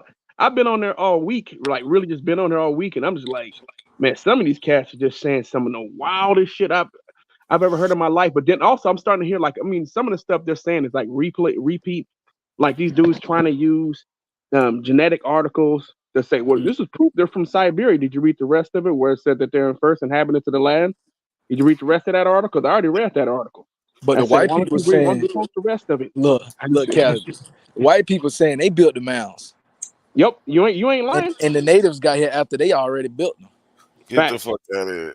Yeah, that's Hold what on, they say. hold on. And they I saying saw this again, white dude, bro. I saw this white dude talking about Is that the far giants, bro. fetched? Is that It's- far fetched to think that they would say that, knowing No. that we have a group of black people saying it? No, because the black pseudos always copy off white pseudos. yeah, exactly. So it actually made sense when that's what I had to look at the whole pretending movement, and then I'm like, damn. Yo, it you gotta really, find. Yo, we gotta pull some of that up. Look, He said, yeah, they got the white boy. The white boy's talking about the giants. Here talking about, yeah, those are If you can us. This is find my it, I'll pull it relatives up. here. Yeah. Yeah, Bro, I got it. they had that, and they were over there claiming all the pyramids that exist in South America, which is saying Central and South American and shit like that. All these different monuments and shit that were Native American shit, like all of the Inca shit, like the Inca structures and things of that nature. Yep. They claimed all that. They claimed everything. They said all this shit was theirs. They were here. They were the first literally, Cali, they literally doing what the Abos is doing. They taking the Paleo American skulls and arguing that they have European features. Yeah, but there's no such thing. It's ridiculous. They did that when they got here. Like the thing about the mounds, they like to talk about the mounds. If you look at Thomas Jefferson notes on the state of Virginia, he mentioned how they dug out mounds like in the western part of Virginia, not western, but I'm gonna say like near Waynesboro and Stanton. You know what I'm saying? How they dug out those mounds and they found bones and shit, and they were trying to say that those bones had to be white people because the Indians that they were in those longhouses and shit, the Algonquin people, who that woman that's in my avatar, you know what I'm saying, was a member of. They're saying that they didn't have the mental fortitude to do anything like that. Oh, So it had to be white folk that did it. This is some bullshit. And we try to do the same thing. We come at them the same way, man. It's ridiculous. Ridiculous. Hold on, I gotta play something for 111 Truth, and then I gotta play this video that Lucky dropped in the chat. 111 Truth. I hope you still watching. Okay, cool. All right. So you can't explain how your grandparents taught you how to worship the sun. Grandparents thought they was from Africa. How your grandparents taught you how to worship the sun. Grandparents thought they was from Africa. How your grandparents taught you how to worship the sun. Grandparents thought they was from Africa. All right. Let me go. This nigga just tied ancient Kemet, bro, to this nigga said ancient Kemet. The Mayans were the ancient Kemites, ancient Kemites, bro. He said the Aztecs. He said the Aztec Empire is the Kemetic. He said that the Aztecs and the ancient Kemites are the same thing. Yeah, they mixing the dope because I just heard the nigga say the Mayans was the Romans. So You lying. Yeah, because what they doing is they taking the fact that it was a contemporary time frame. Well, they were saying that I think it was I don't know if it's the classical Maya. Is the classical Maya before the other one? It's like it's a period where it's at the same time that there was a Roman Empire or whatever. No, Rome predates the Mayans. I mean, No, it definitely predates, but it overlaps. Is what I'm saying. Oh yeah, I mean it's possible, but the bottom line is they didn't have iron weapons. They didn't have anything remotely close to steel. They didn't have anything remotely close to the wheel. We're talking about a Stone Age civilization that did some marvelous things, but they were still a Stone Age civilization. And you got these niggas bragging to be not that it's a bad thing. It's not bad. It's just exposure. That's not something that you get because you're intelligent. That's something that you did because you were exposed to it. You know what I'm saying? We were exposed to iron ore. Like Africa never had a Bronze Age. Africa didn't have a Bronze Age at all because we didn't have outlets for tin. You know, tin came from Anatolia. Tin came from the British Isles. We didn't have an outlet for tin. It's not a big deal just because we didn't have a Bronze Age. We went from a Stone Age technology to an Iron Age technology. You know, it is what it is. It's about exposure. You know, but the way that white folk paint this shit is that there's something innate in a person that can make them, you know, decide to smelt their iron. No, it don't work like that. Like they talk, y'all didn't even invent the wheel. So the fuck what? The wheel wasn't, you know what I'm saying? We didn't live in a place where a wheel was necessary. You know what I'm saying? This nigga over there talking about he ate black eyed peas, gumbo, collard greens, talking about this is the food he grew up on. Nigga, you one of us. Hold on real quick, y'all. Hold on. We got D-Red in the building. D-Red, what's good, bro? Oh shit, Kool-Aid, man. Just listen to y'all boys go in. Just Kool-Aid, man. Listen. Okay. All right. So Lucky got this video. He wants us to Lucky, you want to talk? You want to introduce the video? So yeah, it's just like what I was just saying earlier, how they using they misrepresenting the data, they stretching it, you know what I'm saying, trying to use it to push really the Europeans was in America first, European civilized the world doctrine, you know what I mean? But we're gonna see similarities in the Aboriginal fabric, you know what I mean? You're gonna see really you're gonna see it's damn near gonna be symmetrical, you know what I'm saying? You just put a negroid every time you hit some white shit, you know what I mean? So every time you hear some white shit, so they, I got it. Smoke signal, he unblocked me. Remember we was talking about this? Oh yeah, you see him? Oh look, now he come clean, huh? I mean, why would he block you to begin with? I don't think it was him. I think one of his people he let. He has mods. He actually has people who, man. So people actually think Smoke Signals is a real person. Smoke Chat'll be lit, man. Yeah, they think. Oh yeah, he going. Hey, big up to him. Big Big up going Smoke up. Signals. He I told y'all he the next spokesperson for the Aborigines, man. Whenever I think about Smoke Signal, I think about him sitting in his kitchen on a laptop. That's with what a black I and mild. Yeah, you know what I'm saying. You know, and you know they drinking out of mason jars because that's how niggas and them niggas do out there. They still drink out of mason jars and shit. You know, like the Smoke old Signal, man. Smoke Signal, popular man. Like, Oh yeah, he's known. Man, they know him because he go around talking shit everywhere. Whoa. Yeah, he does. He does have a bit of a what like he got some for him. But he's ridiculous. He got a little fight to him, but it Yeah. doesn't make any sense. But it's funny to us. You know, it's funny. Like I just think he's joking. Cause there ain't no damn way we gonna show your grandmama on this joint. I mean, come on, bro. You know what? I'm gonna smoke tonight. I ain't drinking. Let's see what Lucky was talking about. Let's go. Be discussing the Solutrean hypothesis, when it came into fruition, and what the hypothesis states. We will also cover its use by modern white supremacists, who cherry-pick information that can be easily misunderstood and manipulated to help their cause for hate and ultimately to justify their actions. The Solutreans were a Stone Age people in northern Spain and southern France. They lived in this region from 21,000 years ago through 17,000 years ago, and used a process of making stone tools and weapons called flint knapping. This is where river stones, antler tips, and even simple worked copper hammers are all used to fracture and flake a hard stone into a sharp tool or weapon. Everything from stone knives and arrowheads on up to spearheads and axes were made this way. How these stone tools and weapons are made is a combination of factors, from the material used, the intended uses for the tool and the game to be hunted with the weapons, and the physical realities and limitations of working with any sort of stone by hand. Thus, there arise commonalities in the stonework produced by Neolithic cultures around the world. But Dennis Stanford of the Smithsonian Institute and Bruce Bradley of the University of Exeter claim that there are undeniable similarities in the stone tools made by the Solutreans and those of the recognizably Clovis type found throughout North America. They argue that these shared features in the stonework are not a cause of convergent tool evolution, but rather proof that the Solutrean people managed to successfully migrate across the Atlantic Ocean during the end of the last ice age.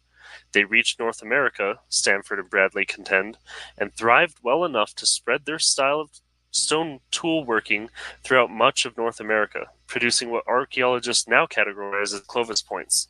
The Solutreans are believed to have crossed over from Western Europe over ice shelves that connected it to North America over the Atlantic Ocean.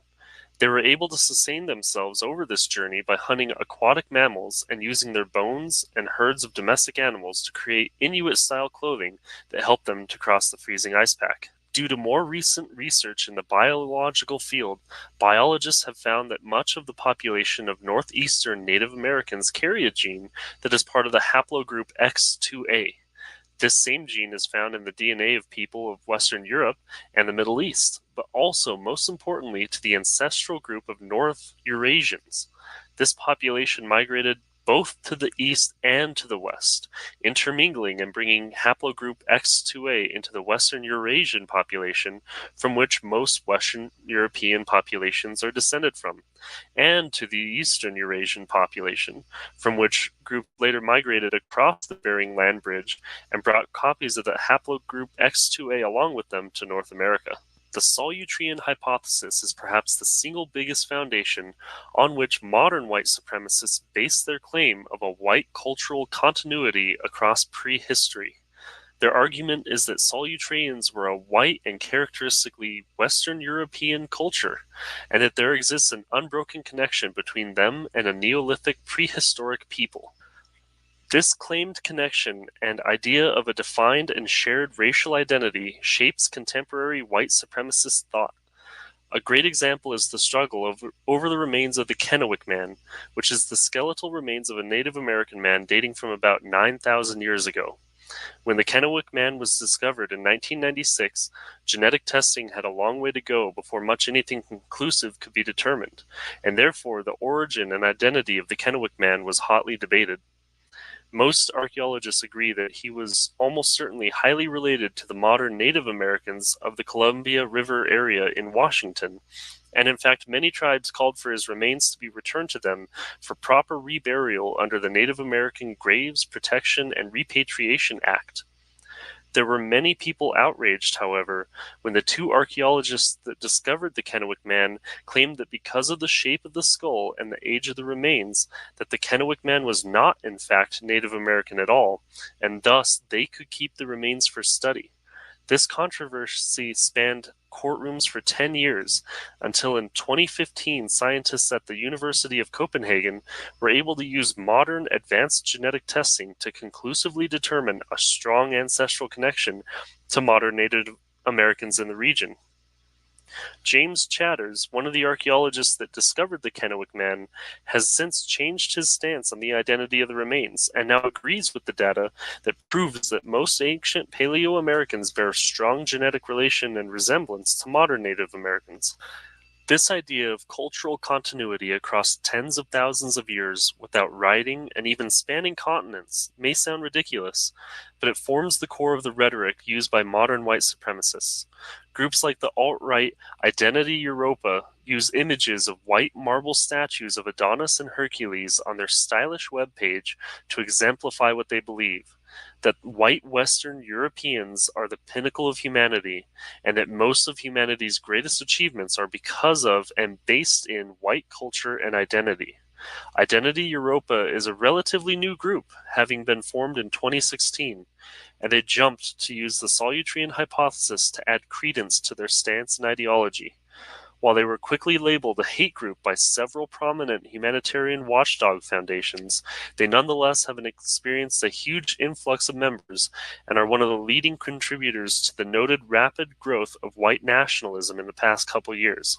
One of the main supports for the claim that the first Native Americans were genetically white is the common presence of haplogroup X2A among modern Native Americans living in the northeastern United States. By intentionally overlooking the clear common ancestral origin of X2A in prehistoric northern Eurasians, white supremacists show a blatant disregard for scientific accuracy and integrity. By representing data as conclusive only where it supports their arguments, and working to overlook and avoid instances where it directly contradicts them, they are showing themselves to egregiously abuse genetic archaeology for their own benefit. The group of Solutreans, which according to the hypothesis could have crossed the Atlantic to settle in North America, are all depicted as being recognizably white in media, and oftentimes even distinctly medieval in skin color and appearance. However, the Solutrean hypothesis claims that the Solutreans migrated over between 21,000 years ago and 17,000 years ago. Through the study of many different genetic markers relating to skin color, eye color, hair color, and other factors of appearance, it has been conclusively found that what we consider European and white to be much more recently developed than the proposed dates of the potential Solutrean migration. Among European skeletal remains, there are clear indications that lighter skin, eye color, and hair color began visibly developing just over 5,000 years ago, a relatively recent occurrence. This is significant as it radically opposes the visual depictions and descriptions of white Europeans arriving first into North America and thus laying claim to it for the later white supremacists, who see themselves as culturally and physically contiguous and linked. The last way which modern white supremacists misuse science and archaeology to support their narrative is in a deliberate misunderstanding of the techniques and realities of stone shaping for tool creation, called flint knapping. Flint knapping utilizes hard granite hammerstones to impact and fracture flint or obsidian into workable pieces.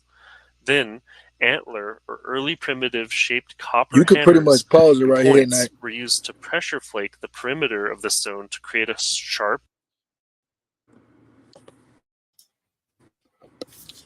Yeah, I Because the mean, I whole heard. crux of Yeah, you got it.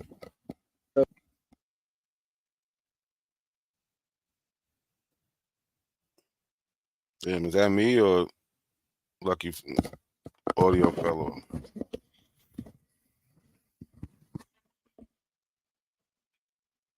Can y'all hear me? Mic check.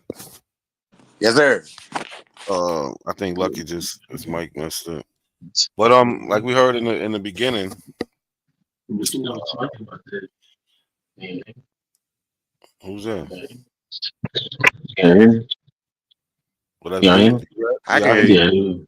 yeah. Now I was gonna say I like where he went with it about white skin being relatively recent.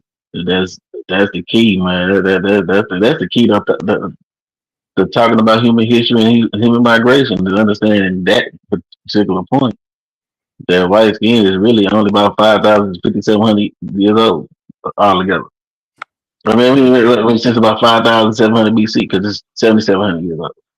So that's about 5,700 BC, about less than 6,000 years.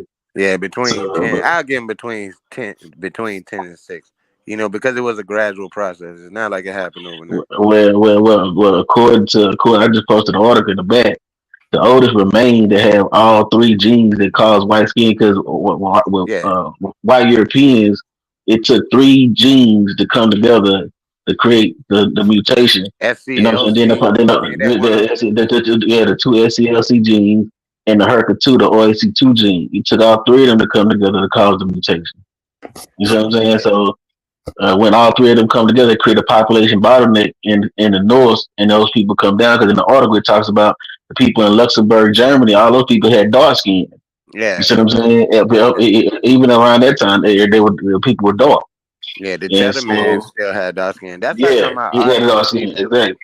I argue Yep. with people when they say that, like, when you talk about that J haplogroup. You know, when you see the Egyptian, not the Egyptian, well, you can say Egyptian, but let's talk about the Ethiopians. They can say the Ethiopians had that J haplogroup. That J haplogroup was 40,000 years ago. Those were black people. You know what I'm saying? When that haplogroup developed, they were black Yeah, people. that's Why a wouldn't fact. they be? That's a fact. It was light skin. That's why I was trying to explain to somebody on another panel. I said it was light skinned people, but it was no white skinned people. Like the Khoisan are light skinned people. So you had light skinned people like the Khoisan, you see what I'm saying, around, but you didn't have no white skinned people like we see white, these various different white groups, white Asians, You didn't white. have that at all. It wasn't none of them people. You had That's why. You had a different mutation that took place in Eurasia with that complexion with the Chinese people and all that shit. Mm-hmm. That's different from the one with the Europeans. It's just a Yep. variation of the human species.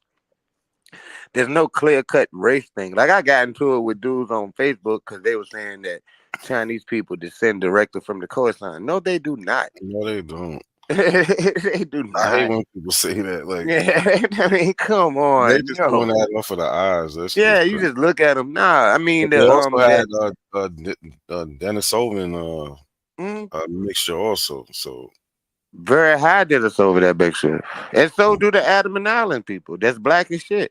yeah, You know what I'm saying? They have a very high did us over DNA. The Adam Islanders and all of the Negritos and the black people in And you know, Western it's funny to add to East what y'all Pacific. saying.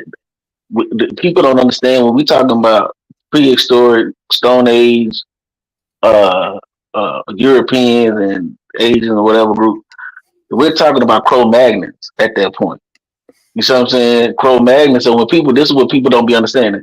The Cro-Magnons are the ancestors of Neanderthals. No, You know what I'm saying? Yeah, they are. Now, I can put up the Cro-Magnons article. I like can put up the article. 25,000 years ago. Look it up.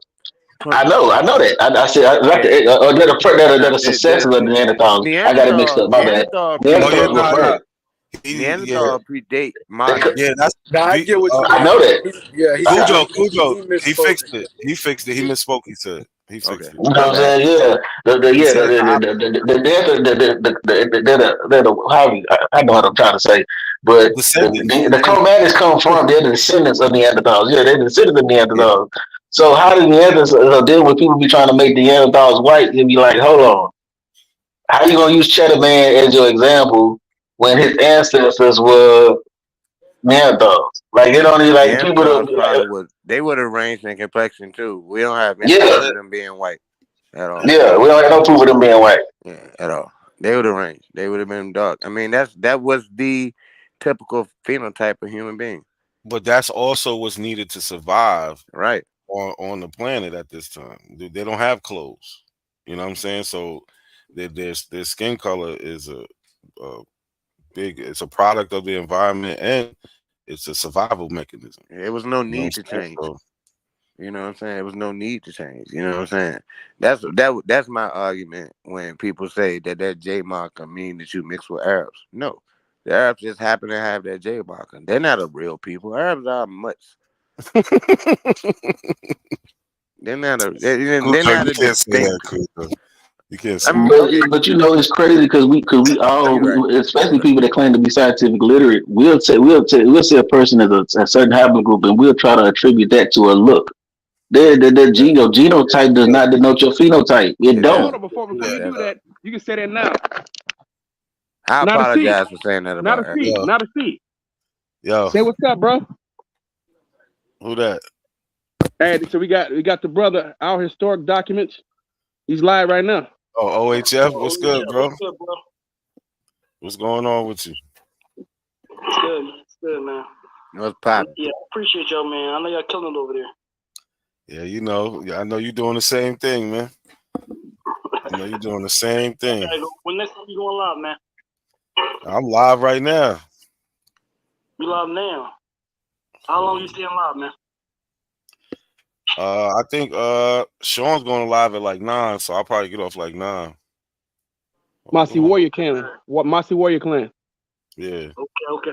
I'm gonna have to start plugging you over here because I always miss your lives. I'm not really in the YouTube side no more. But I gotta start following you. Do you kind of plug your lives before you go live, or is it random? It's pretty much random at this point. Okay, all right. Well, everybody in the chat, y'all, that's not a coincidence, man. I'm strong. If y'all put that in the YouTube search box, his name's gonna come up. I'm strongly suggesting. Yeah, tell him to pull up. Is he from DC? At a larger scale. So everybody just get that page a follow when y'all get a chance. Are you from DC, Shad? Not a coincidence. Y'all all invited. Everybody on the panel comes. We want you to pull up, especially because this is the Abo Killer channel. So I'm on both. Hi, Mary. ¿Cómo se llama la página? Not a coincidence. That's the name of the page. Pull it up. Not a coincidence. Thank you. There you go. All right. There you go. Color got in the chat. All right, we appreciate you, bro. We appreciate y'all, man. All right, y'all be safe, man. Okay. I told you I'm on both, bro. I've listened to both. I've been going back and forth from both. That's why I'm like, man, this is crazy. They dealing with this dude right now who's over here saying that the Olmecs were the ancient Kemites, and that black eyed peas was one of the staple dishes. In the Olmec Kemetic Empire. What? That's crazy. I'm telling you, bro, this shit crazy, bro. I said, what the fuck? I said, where did you get that from? I said, where did you hear this? I said, who told you that? Who told you that? He said, it's all over the place. Where? I've never seen that. I said, you made that shit up. He said, no, I Hold didn't. on real quick, Callie. Lucky back. You're lucky you got your audio right? Yeah. I was in the sticks, man. I'm out here in Nocatee, you know what I'm saying? Sticks. Okay.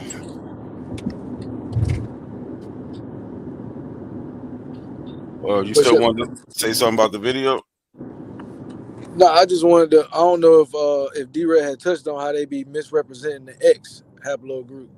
They be using the X2 wrong. You know what I'm saying? How they be telling it like they are direct descendants from each other when they are really cousin. Because they different class or whatever. You They talking really. about the male? I'm talking about the paternal haplogroup? it's the female. The Okay. mtDNA haplogroup X. Okay. That That's shit what young. they So basically use. saying it was a split. Right, it was a split way back in what they call it. I don't know if it's the Middle East or North Central Eurasia or whatever. That's what But it was. that's where the split happened, and the X's are related. They're not descended from each other. You know what I'm saying? It's not like it's like more like it's a cousin type of situation. We gotta keep in mind that And those they people who left developed Africa, across completely different places. we're talking about a very small population of people. That bottleneck, they are beyond a doubt inbred out the ass. All non-Africans, the black ones too. They are. Seriously. Like if you were to take, like if humanity had to survive, it would benefit humanity to keep Africans alive, because Africans have the most 85% of the human genome resides in Africa right now.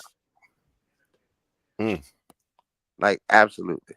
Like you can't even compare it. You can't compare it. And it's not like something to brag about, but it's just the absolute truth. It's the truth. They couldn't even survive. They need to mix. Everyone needs to mix with. Come back to you got to scoop back in the goddamn pond. The original jump. Seriously. Like our dispersion, in the past 6,000 years has been beneficial to humanity. That's the truth. It's not black people. It's people coming out of Africa with these genes, these more diverse genes. I mean, the Khoisan, the Hazabi, are amongst the most genetically diverse people on the planet. You know what I mean? Like the Khoisan, those little groups of Khoisan, those little groups with the click talking and looking Chinese and shit, they're more genetically diverse than any other human being on the planet, despite how small they are. And I'm saying how small they are as a group. You know what I'm saying? Like if you really want to look at it, you have chimpanzees in the Congo. There's more diversity in chimpanzee look different chimpanzee groups. There's more genetic diversity in those little groups in the Congo than it is in the entire human population. You know what I'm saying? We are a relatively inbred species, but when you get outside of Africa, it gets dangerously inbred. Seriously. It does. I mean, like, it is what it is, man. That's a great point, though. That's why those groups of people they look so much alike. Yeah, they look alike. They do. And in Africa, there's so much diversity. Yeah, there's so much diversity in Africa. You don't have that anywhere else on the planet. Anywhere else. We can look at an Indian and we can look at a person from India and look at a person from China, and like they look different to us. They do, but genetically they're pretty much the same people. Like they were like, well, I'm German and I'm Irish, nigga. That's all the same shit. You know what I'm saying? It's like it's all the same shit. It's more diversity between the Mandinka and the goddamn between the Mandinka and the Akan than it is between like any outside African group. Seriously. Or Yoruba, Igbo, same thing. Yeah, It's just Yoruba and Igbo horrible. might be a little closer. That's like I don't like to say Yoruba and Igbo. No, I mean, you're probably right, but I don't know that. They I know the other are one. closer related, but not. They're still closer. But one of those groups, the Yoruba, is more closely related to like the Europeans than they are to the Igbo. Yeah, anywhere you see the E clad, when you see that E, which most Black Americans have the E. I But mean, you're more related to Europeans than you are to the Khoisan. The further out you go, the more extreme it becomes, though. You know what I'm saying? Oh yeah, no doubt. So, yeah, but why? Okay, but so why would you say that? Because like I'm EP 252. Okay, so EP 252 is connected to the same clade as in North Africa, so they're more closely related. They're more recently divulged from each other, whereas that A divulged thousands of years before it did to get to that E. You know what I mean? So for that E to be E, like if you look at the difference between the A and the E, and then you'll see, like if you look at the difference, like how long it took that A to become that E, and you look and you see that EM or that E1 or any of the E1, B1, all that, they are more closely related, like on a genetic level, than they are to the Khoisan, because you still have the E. You see what I'm saying? It's not like, just because you look different. They didn't always look like they look. Yeah, no, I'm not talking about the look. I'm just thinking about the migration pattern of that haplogroup and how well, my specific line EP 252. It went from A on the east, went to the middle. Now there's a part that leaves, but then there's a part that goes on to West Africa, right? And that's where my E comes. You know what I'm saying? So yeah, that's what I was just thinking. And then that E went back into a larger population. It's like you have a bottleneck, and so you had like 70,000 people that arguably became everybody else. So you had it's not like it was one thing where people left. It was gradual later. Yeah. You know what I'm saying? And now to see, man, natives want to come on your channel, bro. Now I got Native Americans want to come on your channel. I got 3 of them on the panel. They should. Big up to them. Natives We want to start respect coming on your them. channel, bro. Yo, we need to. That's one thing, and I don't like. I can't get with them when they like start calling niggas all types of names and shit. You know what I'm saying? Nah, these ones aren't doing that. But on some real shit, I stand with them on on them protecting who they are, and we all should, because we're not Indians, we're not those people. No, those like there are some of us who are related to those people, no question. But no, we can't take nothing from them. We need to respect them the same way. The same way we want respect, we should respect it. But Cujo, but I like my own. I like my own culture and my own ethnic group. I like the fact that I'm descended from West Africans. I like that. Yeah, you should. That don't bother me. I love you it. Should. It really don't matter if you like it or not. It's a fact. I ain't talking to you personally, but I'm just saying it don't matter. I know, we don't have to like whether it. you like it or don't. It's still it's the truth. You know what I'm saying? Like now, I mean, I get it, but like big up whether to you them. want to be that or not. You can't. You can't. Even if you don't want to be it, you're still that. Yeah, like straight up, yo. Like I mean, I really had to learn how to like embrace the Indian side. I really did, and I do. Because I understand, what they may have been going through, and not a coincidence. You can understand what I'm saying, and that, being a descendant of Paul Cuffey, which is a big deal, bro. That's some big up shit, nigga. I knew about this nigga, when I was in the 3rd grade. Yeah, I learned about. Now Paul hold on, Cuffey. Cujo, because I think people get it confused. It's not He's the a Paul different Cuffey Paul Cuffey. That's what he's doing. But from Wisdom slows in the Massachusetts. chat room. Wisdom slows This in the one, chat room. hold on, Callie. This one, he's from Long Island. He was famous in like as far as people pull up your know him as grandfather again out of see if you get a chance. Pull it up. people know him as he was an Indian preacher. Like one of the first over there out east with the in Wading River. Do you have them ready to go right now? If you, I don't know if you can pull Yeah, them up. but I mean, it's still, you know, like if you're related to the Narragansett people, that's a big up. That's what's up. Yeah. And And you know, he like went on I'm proud. to he was mixed himself. Mm-hmm. And then he Oh, went on was to he marry, mixed with a Khan? He was mixed with a Khan. I believe so. His name, Yeah, that's what with the Kofi name named Kofi. Yeah, I would it. think he's the Khan. Yeah. Oh yeah, somebody would have been connected to But know there was that. a lot of those what you see black Oh people yeah, in New York he in was that from Long time Island, right? He's from had Long the Island. There Kofi was a lot name. of Khan up there at that time. Yeah. So You he's had a probably a lot of, Khan. Yeah. even around as late as the 1800s, you had a lot of actually Africans who worked in the shipping industry. You know what I'm saying? In New York, you know, they worked in the whaling and all that shit. You had people coming from Cape Verde who came over here and worked Like in my hotels. oldest line in New York, well, on my father's side, which is my haplogroup, my father's father's father. I see him popping up in New York in 1823. You know what I'm saying? 1823. This is a black man, so he That's probably wild. went through gradual emancipation. Yeah, up there. He has the haplogroup EP, that EP 252. You know what I'm saying? That comes straight out of Africa. I don't know if he's mixed or not, if he came here off a boat or his parent or what. I don't know the situation of that, but I know ever since then they was living free since the 1820s. That's in what's New up. York. So You know you what I'm saying? you still doing research on your family tree, right? Oh, absolutely. Yeah, that's what it takes, man. This stuff takes so long. That's it. You can never get it all. I got so many. You know what? I know. I gotta say something to you real quick, Callie. I gotta say something like I appreciate that, because I hate when niggas, when black folk, when they be like, I don't even descend from slaves. You know, as if these Africans magically appear here and they don't descend from slaves themselves. You know, like, yeah, you still descend from slaves. Yeah, exactly. You know what I'm saying? They didn't just magically get here. I mean, you could descend from a person who came over here and, you know, worked So on Cali, whatever. look, that line of black people, like you always like to say Virginia, that line right there, I do like that. it stops in New York for me right there. He was born around, I think, around 1800 or the late 1790s. You know what I'm saying?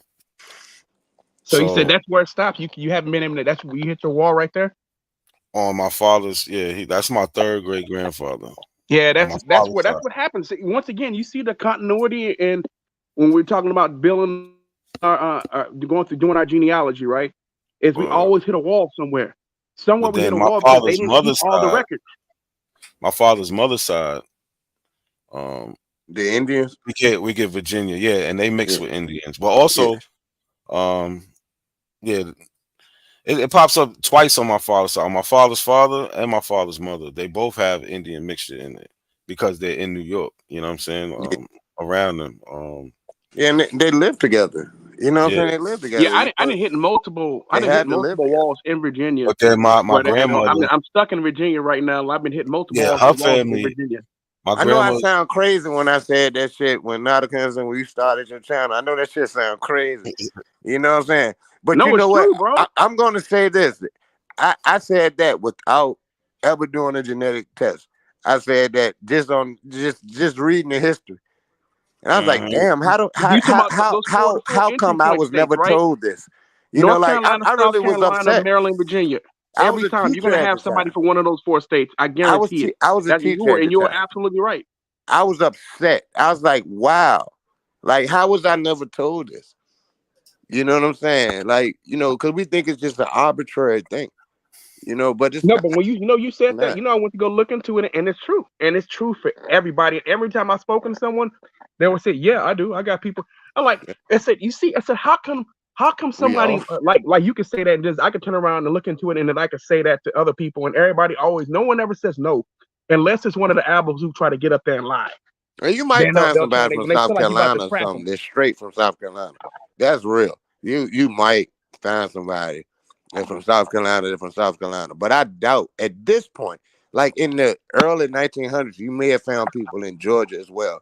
But at this point, they would have mixed enough where you'll still find it in Georgia. No, I but ain't gonna lie, I still Cujo, got on my family. I mama's mean, side. again, I still got family in all those states, bro. All those states I have family in. But I'm talking about going back to as far as when I look at my great grandparents. The further back I go, they're still North Carolina, South Carolina, Georgia, and Maryland every time. Yep. Yeah, on my mama's side, I only Go found ahead, Love. And one Virginia, person outside of. and Virginia. I only found one person outside of South Carolina on my mama's line, and it was she was born in 1815 in Virginia, but Right. everybody else was from South In Carolina South that I Carolina. found so Yeah. far. But Yeah, but because once South again, you Carolina still was could. the main. South Carolina actually imported more Africans than Virginia did, but Virginia was more conducive to the lifestyle. The tobacco cultivation. It wasn't as rigorous, so this population grew. So, like, if you read Jefferson's notes on the state of Virginia, they were actually planning as early as the 1800s to get niggas out of Virginia. It was too many of them. It was too many of them. We're talking about almost 400,000 people, 366,000, I think it was, around that in 1800. You know, and I was upset that I wasn't taught that. You know what I'm saying? As I was trying to create a curriculum, I came across this information, and I'm like, wow. So I saw a connection. I realized that, like, when I was in Texas, why we had these things in common with people I met in Texas.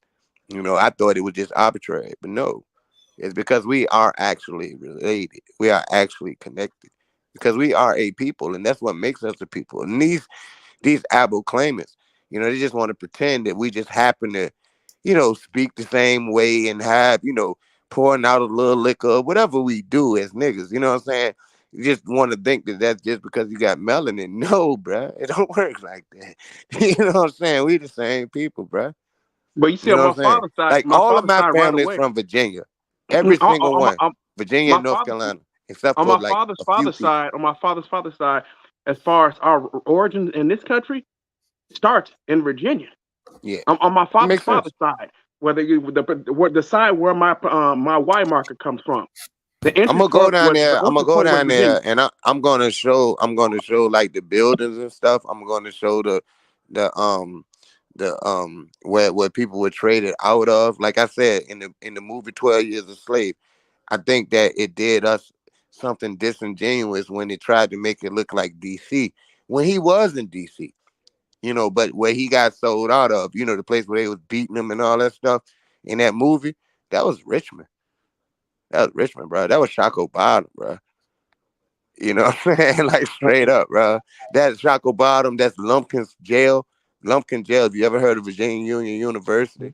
His mulatto wife, or she probably wasn't all that much of a mulatto because the pictures I seen, she ain't look like no mulatto, but who knows? But you know what I mean? Mm-hmm. This nigga married a black woman, moved her to Ohio, and she took the money when he died, and she founded Virginia Union University. Straight up. So whose family is That's this? real. This is your family, not a coincidence? No. Oh, I ain't kin to them niggas. Let me. Then I'm talking about not a coincidence pulling up ancestry. That your family, not a coincidence? Yeah. Yeah, he once again another show. Not a coincidence about to show you his family genealogy again, and Man, you gotta teach something me y'all how to apples put it are on. allergic to. I don't know how to do that, man. Y'all gotta show me how to do it, bro. I don't know how to do it. I mean, that's if New you York, especially, man. it's Come on, actually bro. not. It's not hard at all. Especially if you know your family history like that. Your family basically Virginia Yeah, based. I'm just It's saying how to easier pull for it you up than like a he's lot of doing. I folks. don't know how to do that. I mean, I got the information. Are you on ancestry.com? Of course I am. Yeah. Oh man, it's actually a plug and play feature. But all you gotta do is go through the records. Like I they'll give you proudly pay options that. for I records. proudly pay that bill, everybody. No doubt. Yeah, you're gonna have to just I if think you get it's a worth chance, sit down, It go is through it, worth bro. it. It is worth it. Oh, here I it pull is. it up whenever It's I really want to. easy. Only thing you got to do is confirm. You just got to confirm Yeah, but whether it's see, true or like not. my MacBook is messed up, and I refuse to use You a could do that. PC No, but you because could literally no add people PCs are by phone, beneath right? me.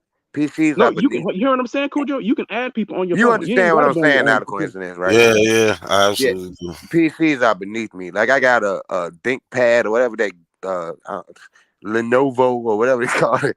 I can't. I just feel bad every time I get on it, yo. I can't get my Yeah, Mac. nah, you gotta get you one of them supers. You know what I'm saying? You gotta get one of them gaming desktop. That's all. Man, come on, bro. Man, Apple Oh, is the look, only way to go, man. this is my people's getting married in a New York church in Wow. 1823. William Brown and Elizabeth Hill. And you got those records. That's like 1823. Yeah. And like to look at 1823, that was And it's them living in Flatbush, Brooklyn. that was 21 years after the Louisiana Purchase. You know, we don't need that was 21 years after Louisiana Purchase. That was what 1812. That was 11 years after the war, 1812. You know, you have to realize what was going on at that time. You know what I'm saying? There was a influx of people moving around. You know what I'm saying? And a lot of black people got a little bit of leeway during that 1812 thing because you had a lot of black people who joined the British. You know what I'm saying? You know, with your boy with the Star Spangled Banner, Francis Scott Key. That was written when he was in some cell in Baltimore. You know what I'm saying? And that's why when you listen to the Star Spangled Banner, that last little junk in there that they took out. You know, when he said that the rebel in the slave, you know, or something, you know, we was talking about like because Yeah, black people straight up I read it. I read it. the Royal Marines, bro. For real. That's like Yeah, you know, you the gotta big original them up. national anthem was racist Yeah. as hell. But from their perspective though, I'm just saying, I'm just looking at it. I'm taking myself out of You're history, taking an not taking it historic personal. standpoint. You're looking at it from a Yeah, historic from a standpoint. historic standpoint, I can feel why Mm. he did it, why he said that. I can understand it because yo, they straight up, man, and I don't blame cats. I don't blame them niggas. I don't blame them at all. They should have done it. They burnt the White House down, bro. Like real white folks that got beef with black folks. That's what that's where it come from. These little Yahoo out here, they don't know about it. But look, Cujo, this is Virginia right here. Big up. Virginia. Yeah, and it's Virginia. I got some earlies. Now he pops up in New York in like 1850 census. I don't know how he got there.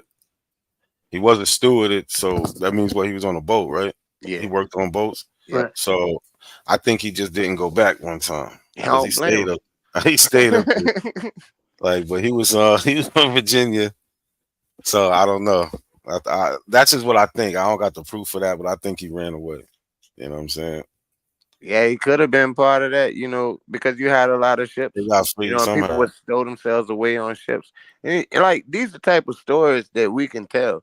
You know what I'm saying? Because that's what Europeans have done. They've created this mysticism about their actual lineage. You know, because King Arthur's not a real person. That shit ain't real at all. That shit is completely made up. You know what I'm saying? But they were trying to legitimize themselves, you know, to give themselves something that would put them in a position where they were like the Romans when they weren't. You know, they weren't. You know what I'm saying? But like we could tell stories on these people, you know, whether it's fiction or not. Because but you look at the history and you use the history to make the story. Because like you said, you think he may have went up there. If he's from Virginia, he had to get up there one way or another. You know, he had to. Exactly. You know what I'm saying? And look, bro, like it ain't easy getting out of Virginia at that time. You know what I'm saying? Because it ain't easy, Maybe bro. he could have been smuggled on the ship, or he could have been smuggled Yeah, by or he a could have horse. stowed himself away on the ship. Yeah. You know what I'm saying? It's just amazing, you know, the type of things. And the fact is, you exist because whatever he did, he was successful at doing. So we need to represent these stories. Wow. You know what I mean? But your grandfather Cuffy, man. 1850. Your grandfather Cuffy, I gotta believe that dude was in the con, bro. I mean, you know, Kofi, which is the name that you get, but by being born on a Friday, it would be odd that his name is Cuffy, and he's not a con. I mean, even if he believe that wasn't a he's more con, like it a could have con. been something that, you know, something that someone knew of Africa. They naming was something like I have 3 ancestors named Easter Monday. because they were born on a Monday, the Easter Monday. You know what I'm saying? But day naming practices is something that was common. Like if you look in slave community by I forget his first name, his last name Blasingame. That was something that was common among slaves. They would name people Friday, you know what I'm saying, or Monday, you know, because the day naming thing was real.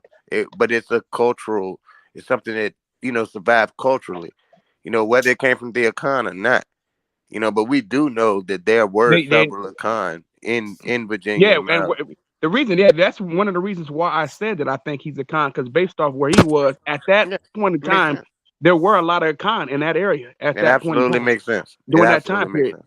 sense. You know that boy Holiday said Cuffy come from it's an occupational name. You remember that shit, man? Yeah, come on. Yeah, I remember that dumb shit. He just be saying, making up anything. Yeah, I mean, what occupation Hold could on, that possibly be? remember Coffee the is dude from Wisdom Show? Africa. Wisdom Show was talking about that black folks. They were just they were no, we're not workers. He said another word that's similar to workers, right? Remember he said no. He said they were what the fuck did he call them? He basically called them workers, like they were employed. Wisdom Show when he was on this show the other day. You remember that? Not a coincidence, right? Wisdom Show come over there. He was trying to imply that his family were employees, like they had jobs. I'm like, nigga, you talking about in the 1830s, bro? They were fucking slaves. Yeah. When the fucking he said he was talking about this, and he was talking about in the deep south, talking about that shit that they were employees and shit like that. He said, yeah, they were employed. I'm like, bro. And when? What time? What time was this? What time frame? 1830s. He said That's that an they were employed absolute nonsense. in the deep south. That no. 1830, bruh. 1830. You had Mississippi and Alabama by 1830. I know. Ain't want nobody down there doing nothing good. It was fucked up by that point. Like you might have had a little bit more leeway before that, you know. But after the Louisiana Purchase, shit got real raw for us as a people. Hey, but that's what I told him. I sat there and told him that. I said, bro, they were slaves. You better He said run they up might have north. been, but they might have been. That's not what it's saying, though. I like, bro. That's what it. There's no way you were in damn southern Georgia, Tennessee, walking northern around. what's it, Mississippi, Natchez. There's no way you were not enslaved unless you was like extremely mixed or you know you had some real connection. It's possible. You know, you had black slave traders who worked the slave traders during the domestic slave trade. Right. You know what I'm saying? You did. I mean, sparsely, you know what I'm saying? But they were more than likely how the been Abbo's mixed. trying to imply that they had nobody was enslaved in their family. You know how they be trying to imply that shit. Yeah, that's amazing. You're gonna go back how many like generations? Like it's 128 people that you have with 6 generations. And not one person was enslaved in the South. And not one person was enslaved. So in the South, though, bro. In the South. Yeah. In the deep South at that. 256 in the next generation, and not one of them was enslaved. That would be incredible. Yes. That's amazing. Well, that would be something amazing to write about, an amazing story about these free Negroes whose entire family went around free. I think it's like 612, but I don't know the next one. I be trying to do it on my fingers, but come on, every single person, every single solitary one of them was an Indian living on goddamn in Choctaw. Yeah, dude said his family was from South Carolina to Florida running around free. Man, stop. No goddamn man, Florida. I told you that Florida shit is ridiculous. I hate when people say that Florida. I hate it. I was like, come on, Florida? Man, that's 1832, dude. You did have black people down there free living amongst the Indians. That's absolutely happened. But not in mass, like people try to say it. You know, you had them. They did exist. But them niggas was from South Carolina. Most of them still there, though. Yeah, they from South Carolina, though. These like, niggas for real, be claiming they from Florida and they ain't even never been to Florida. Yeah, goddamn Florida. Yeah, I used to get upset when people say Florida, like because, like, come on. Yeah, that's he said his really family was working on the farm. I said, yeah, they were slaves, bro.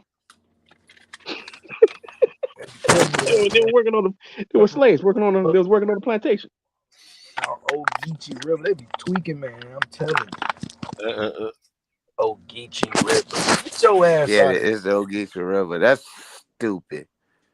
You can still go down there right now to South Carolina, bro. Like we can go to Jacksonville, Yeah, they North still the Carolina. plantations are Start still there. around across the South in the United States, Louisiana, Texas, Mississippi, Georgia. Matter of fact, they're landmarks Those now. are recent. Like all of those things that you named just now, they Yep. are recent. Nigga, I live on the Berkeley plantation. That shit was the 1700s. You see what I'm saying? Like anything down there. I mean, like the Berkeley plantation, we call it Maymount Park. You know what I'm saying? Maymount Park and Bird Park. You know, and it's really a plantation, but it's a park now. You know, it used to be a big lake in there where you could swim, but after desegregation, the white folks closed it because they didn't want to swim with niggas. That's real. So there's like ducks in the pond now. I'm gonna go down there. Because just for the footage thing. You know Yeah, what I'm that's a saying? good But thing to put bringing like, the I pull up. think, man, I'm willing to put some money up so we can send some DNA tests to West Africa, to the Congo, and to the Biafra. You know Hey, what I'm saying? Cujo, not to cut you off, because I want you to continue saying what you're saying, but there are 4,000 plantations still around the United States today. 4,000. Wow. I know that. Man, in Florida, I bro, just they literally be just looked it naming up. whole new neighborhoods plantation. You know what I'm saying? There was a whole other side of like on Jacksonville, it split up. It's like Duval and Clay County, and then in Clay County they started building out these new subdivisions, and they like new area codes. So then I ain't in a part of Jacksonville no more. Now it's Orange Park and Argyle, and then you go in and you riding through this shit, and it's just you in Oak Leaf Plantation. That's what the neighborhood is called, and it's like 58 subdivisions. You like, bro, are y'all crackers really doing this shit right now? And it be Yo, niggas where in it be hella niggas that be living in Oakley Plantation. That matter of fact, that's where the niggas at. where's Hendryville or whatever that shit's called? You Hendryville. heard of that? Yeah. Or Hendry, Florida? No, I ain't heard of that. You said Hendryville? I know about Hendrix. Hold on, let me see something. I don't know. Yeah, I'm from North Florida. They don't even really be considering us Florida. We be having to fight for our Yeah, they rights and don't shit. consider y'all Florida. Yeah, we be having to fight for our rights and shit. You know what I mean? So Yeah. Y'all niggas from Alabama, Oh, old Hendry panhandle County. ass niggas. You never heard of Hendry County? Oh, nah, this nah. is in this is South Florida. Yeah, all the counties around me, they Duval, Nassau, Baker, Cause I got some Clay. Florida in You me, know what I'm man. saying? Yeah, I'm interested in that. I'm interested in doing the travel around the country and going to go see all these plantations, bro. That'd be this sight to be. That'd be something, some information to collect, some footage to collect about all these damn plantations that have been landmarked. Yeah, they all over the place, man. Yeah, they definitely here. I mean, like straight up, like it ain't Hold on, but nobody hiding. slavery didn't happen. If you ask these abos over there, still saying that slavery never happened. Bruh, I was born across the street from the White House of the Confederacy. That's how real it is. Like I've seen that building my whole entire life. It's still there. The White House See, look, of the Confederacy is still there. this is my great grandfather. But have y'all ever seen an abo with this many records on this shit? Never. No. Hell no. They gonna change it with that Bethy chick who, man, she's an absolute charlatan. Now look, this is what I was Look at talking the about. records. Look at that. In Hendry County. Those are primaries too. Look at that. This on my mom's side. Hey, click that primary that's up there though. Oh, you want to see the record? Yeah, I want to see the record. Birthplace, Georgia. Yeah, he from Georgia. Mm. Florida State Population Census, 1945. Look at that.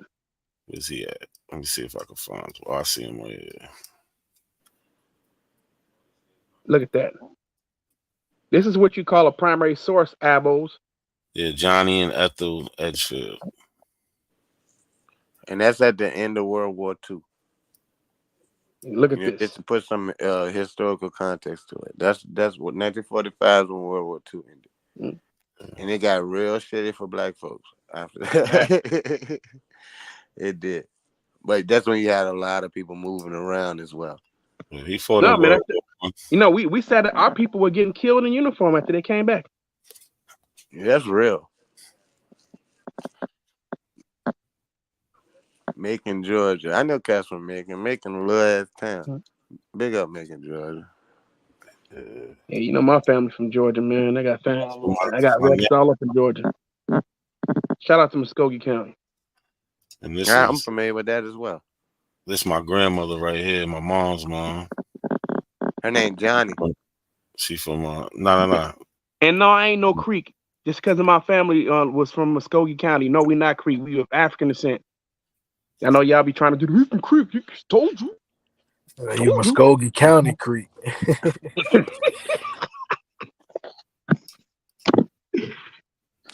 You know how they do it. Like, You from Muskogee? That's proof you were indigenous.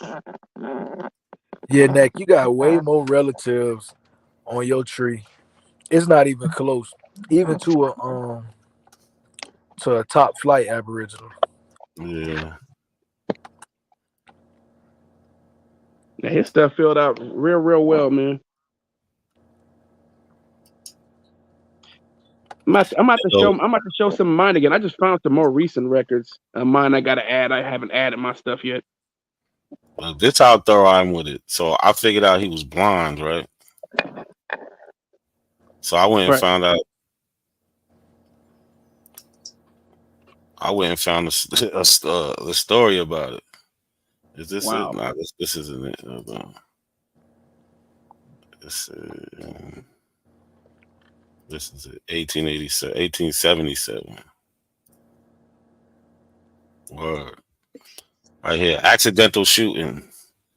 Wow. Thursday, a young colored man about 20 years old named Alfred Early, while out hunting with a friend on the farm of Walter P. Floyd near the city, was accidentally shot in the head and face by his companion, whose gun is said to have gone off while on his shoulder. Early's eyes were both put out and his head frightfully mangled. Dr. J.J. Terrell, who was promptly summoned to his assistance, pronounced his condition hopeless. Word. And I even got the record he was in the hospital with that shit at. Here we go. Yeah, this is in 1880.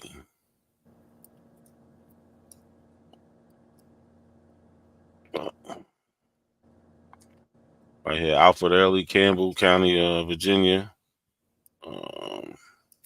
Totally blind, gunshot wound. I'm telling you, I'm nice with this shit, man. Yeah, it's Abos, man. Hit the like button. I know y'all in here. I'm nice with this shit, man. Like, for real. I'm nice with this. And then I showed my aunt a picture of him. She never seen him before. He died in 1913, but his son, well, his grandson, Willie, she was like, he looked just like him. Word. Dang, he got the newspaper article and everything. That's it. That's it right there. But see, so that's why it don't make sense, right? Because all of they catchphrasey little talking points, they don't hold no water. They say something about genealogy. Somebody pull the genealogy, they go to running. You know what I mean? They say something about the bones. Somebody pull the bones, they go to running. It's like, come on, man. Why? I'm waiting for them to just go on and just come out and proclaim it's a religion. Just get your 503 or whatever it is.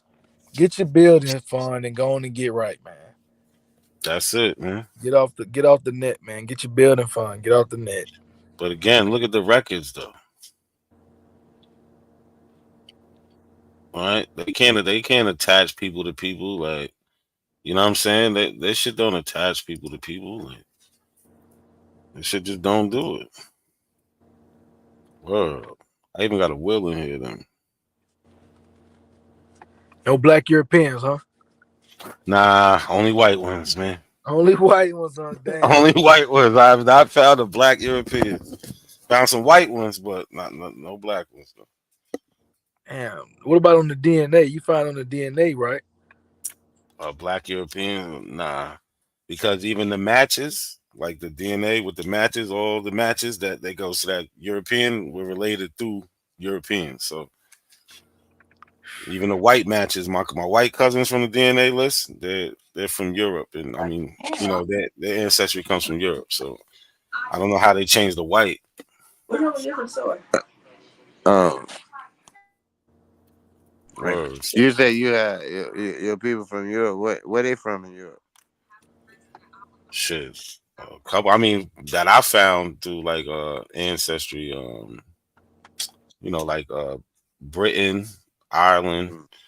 No Spanish or nothing. Yeah, to hell with them. And then I have like from like the you know, being in New York, the late 1800s. There's like the Russian, Poland. Wow, for real. Yeah, Wow. So you a yeah, Slav. yeah. You really got some Slav in Yo, you, that's nigga. crazy. You got You said, Ooh. "Wow, you a Slav." They Yeah, say you Word. you a got some slob. Slav, nigga. You know, you Right. make them niggas seem like they right. It was the Slavs with the slaves. You know No, what but I'm saying? they came up here. They came up here and got it popping. They Yeah, they came up. came. They did their thing. They did. Word. They You Them said did. the mother. 1800s? They Yeah. did. They did. You The know what I'm first one I saying? found, they came in about 1894. Word. Wow. Mhm. Yeah, the Poles. Yeah, the Poles came later. You know, Word. there were some Poles like like after the Hessians, like after the American Revolution, you had a lot of German people. They were called the Hessians. You know what I'm saying? And they actually came to fight on the side of the British. But you know, when shit calmed down, you know, when the war was over, what the fuck they gonna do? They're like, fuck it. And they settled in, you know, into like Pennsylvania because you had a German, like the majority of the white population in the United States is actually German. But what we have Mm-hmm. to keep in mind when we I got say that Germans is everywhere. there was no Germany to speak of. Like we look at Germany now, that shit didn't exist. Germany didn't exist until like the 1800s, the late 1800s, when it was formalized. Because you had Prussia, you had Austria, you know what I'm saying? You had Habsburg, you had, you know, all these regions, but that became Germany. But you still had so many kingdoms like Luxembourg. You had all these different kingdoms that pretty much control Europe before the colonization. Even like King Philip of Spain, this nigga was a German dude. You know, it was a German. You know what I'm Cujo, they saying? saying the black Hesse. Look, they saying the black Hessians was Moors from Germany. Yeah, I know goddamn Moors, no Moorish Germans. That's ridiculous. You could have found black people in Germany like pre-colonial times. There were I don't want to say sizable population, but black people wouldn't have been that infrequent to come upon. But the thing is, there was no large population for them to maintain blackness, so they would have just been absorbed into the population. So you would have black people who lived in Europe, but by like the colonial period, when you get to the 1700s, the 16 1700s, it wouldn't have been that many black people who would have been from Europe at all. That's an outright lie. But the black Hessians ain't even from Europe. Period. Them is niggas. Them is They still was from former Africa, yeah, slaves. yeah. They were from Africa. Like the people, you had black people. You know, like you hear these people that try to say that the Moors weren't black. The Moors weren't a group of people that were a homogenous group. You had black people who lived in Europe. You had black people who would have traded sides and become Christian. You know what I'm saying? You didn't. Everyone wasn't a Muslim. You know, they could have easily become Christian. But the thing is, there wasn't a population of them enough where they could maintain their blackness. They just would have mixed into the population because you didn't have this anti-blackness where I can't breathe with a nigga. Like that concept didn't exist yet. It didn't exist yet. So you did have black people there, but those black people mixed in with the population. So they're not black anymore, and that's something we don't seem to understand when I talk to these manosphere dudes. They're like, if I have a baby by a white girl, yeah, baby by a white girl, fine. You can do that, and you can call that child black all you want. But if that child have a baby by another white girl, guess what, nigga, your ancestors, your descendants gonna be denying your black ass ever existed, straight up. Because they're not gonna be black anymore. It don't work like that. We like to think that bullshit like, yeah, genes are no. No strong genes. Genes don't work like that. It's random as fuck. You know what I'm saying? The way you're gonna look at something is random. You know what I'm saying? But nah, there were black people in Europe, but they weren't no there wasn't a population of black people in Europe who were a self-sufficient population that would have maintained blackness. You know, they mixed in. You know, they mixed into the population, and they no longer exist. I mean, it is what it is. You know, we don't descend from them. We don't descend from them at all. And that's what all the Aboriginal claimants, they always say, well, you know, like I was trying to do, because I got my ancestors from Wales. You know, I know the dude named Thomas Emmons. He came here in 1620. You know, he was from Wales. And like, what? He was a black European. And no, he wasn't. You know what I'm saying? I'm not going to say it just to make me feel good to say I don't descend from a white person. I do. It is what it is. You know, damn black European. They get the hell out of here. I mean, by like when Othello was written, you know what I'm saying? That was in the early 1600s. When Othello was written, that's when you already had some antagonism towards black people, because like 60 years before that, you had John Hawkins and Sir Walter Raleigh. You had all these people who were attacking Guinea, you know what I'm saying, and taking slaves, taking black people, taking human beings, and selling them to the Spanish colonies in South America. You already had that. So by the time Othello's written, you already had a derogatory view of blacks. But before that time, it wasn't necessarily like that. This shit, it took time to develop. It's not like it was like overnight. Like, you know what I'm saying? Like, yeah, man. All this. So what? If Queen Charlotte was black, so what? She was acclimated into European culture. She wouldn't have gave a fuck about black people. You know what I'm saying? It ain't like somebody would give a shit about black people just because she was no. You didn't have this this feeling of blackness. You know what I'm saying? This is something that we developed within the last few hundred years. You know, that's why you got to really look at the history and try to understand it. When you put your ancestors up there, you see 1945. You need to understand, nigga, that's the end of World War II. That's a big deal. You know what I'm saying? That's a big deal. Because what happened in the United States, you had all these factories that were built up, and they were built on a assembly line process, like, you know, with Ford and all this shit. But they built on a assembly line process to make things for the war. You know what I'm saying? To make munitions for the war. And these same things existed when people came back from the war. So you get this huge industrial boom in the United States because Europe was destroyed because of the war. That's why the United States sits in the preeminence that we do right now, is because Europe was failing. You know, Europe had to recover, you know, because the United States didn't get bombed like Great Britain got bombed. It didn't get bombed like Germany and France got bombed. You know, we didn't have that same type of trauma.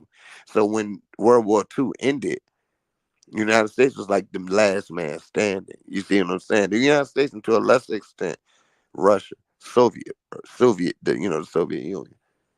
And that's how come what we grew up with, you know, what all of us grew up with. You know, if you remember it, you know what I'm saying? You grew up with the Cold War.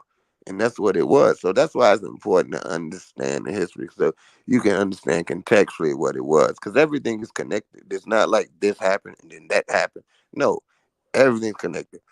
Like the scramble for Africa was something to try to prevent World War One, but it didn't. You see what I'm saying? It didn't. It still didn't prevent World War One. They tried to come together and be like, okay, we don't have to beef about it. We can get all these resources, but they still got into World War One. Culpeper, nigga, I know people from Culpeper. Shared it. What the name is from Culpeper? Early. I know Early, bro. We might even be cousins somewhere now. Man.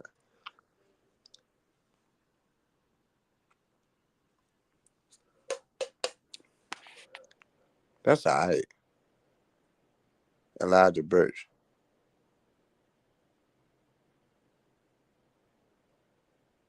Speaks. I don't know that name. But Culpeper, that ain't far from Richmond. I say that, but it's probably people in Richmond that never heard of Culpeper County in their life.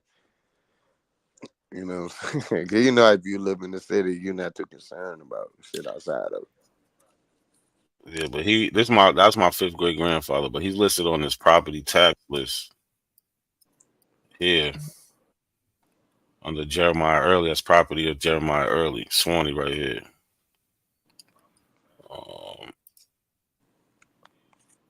So one of the ways I'm trying to track some of it down is, oh no, that's the wrong one. My bad.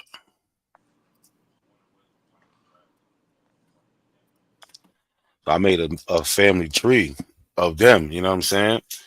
And hopefully I can find a will or something mentioning his name. What's it? I didn't even show you this right here. So that's the family tree of them. So genealogy will take you a lot of places, man. What up, Shaq? Good, y'all. But the apples can't fuck with me with genealogy, man. Hell nah. Was that Callie saying like when you're doing genealogy, like you like run into a wall? I think that was Callie that said that, right? Yeah, I think so. Yeah. He right, cause like I'm at an ancestor, and one I got him with two, like his name is spelled a different way, and also like I found something, the same name, and it got him like it got his slave owner or whatever. They got two different parent names on it, so I can't tell which one is him. You know what I'm saying? So it's like it's tough trying to connect like the parents and stuff like that. I'm muted. Mm-hmm. This is every Sunday. No. You unmute, Cujo. You muted now. Go ahead, Shaq. Nah, yeah, I was just saying like it's I don't think it's impossible to find out. You just gotta really like match the people. You know what I'm saying? The siblings and all of that. Like, but it is. It's not a 2-day thing. It's not like an overnight thing you could just do real quick. You know what I'm saying? So it's definitely walls you run into. Like I never seen none of their trees with records like this. Right, this is my fourth great grandfather. Right, and the first he was born in 1829, but the first I can get back with him is this 1870 census, right? Well, I'm lying. I got a record before that. I got this record right here. It's marriage. It's just an index, I believe. Yeah, but they got married July 7th, 1865. This is a little bit after the Civil War ends. You know what I'm saying? He's 36.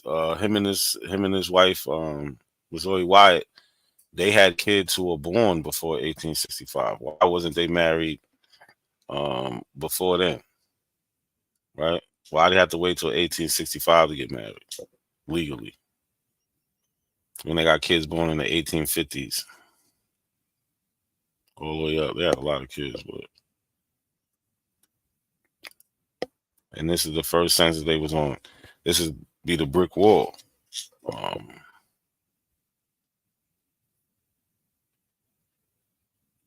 That's why I be telling the abos like you're in the like missed census, which was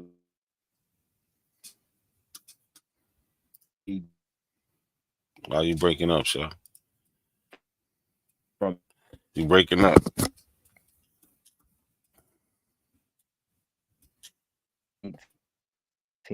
they had to be. I was saying I always tell the abos that if their family member or relative not on the census from 1790 to about 1840, that means they were slaves. I mean, I might be jumping a lot saying that, but Nah, you not. yeah, like I don't want to generalize, but I am like I won't play the fence with it. But a lot of people you can't find before 1850, and then they just mysteriously pop up. You know what I'm saying in 1850, but they're older. You know what I'm saying, so it's like, what was they doing? They wasn't just born. And the Abel saying that people wasn't accounted for. The census people ain't they ain't answer them. But I don't think that's true. I think a lot of those black people was just slaves. That's just the cold truth, man. Yeah.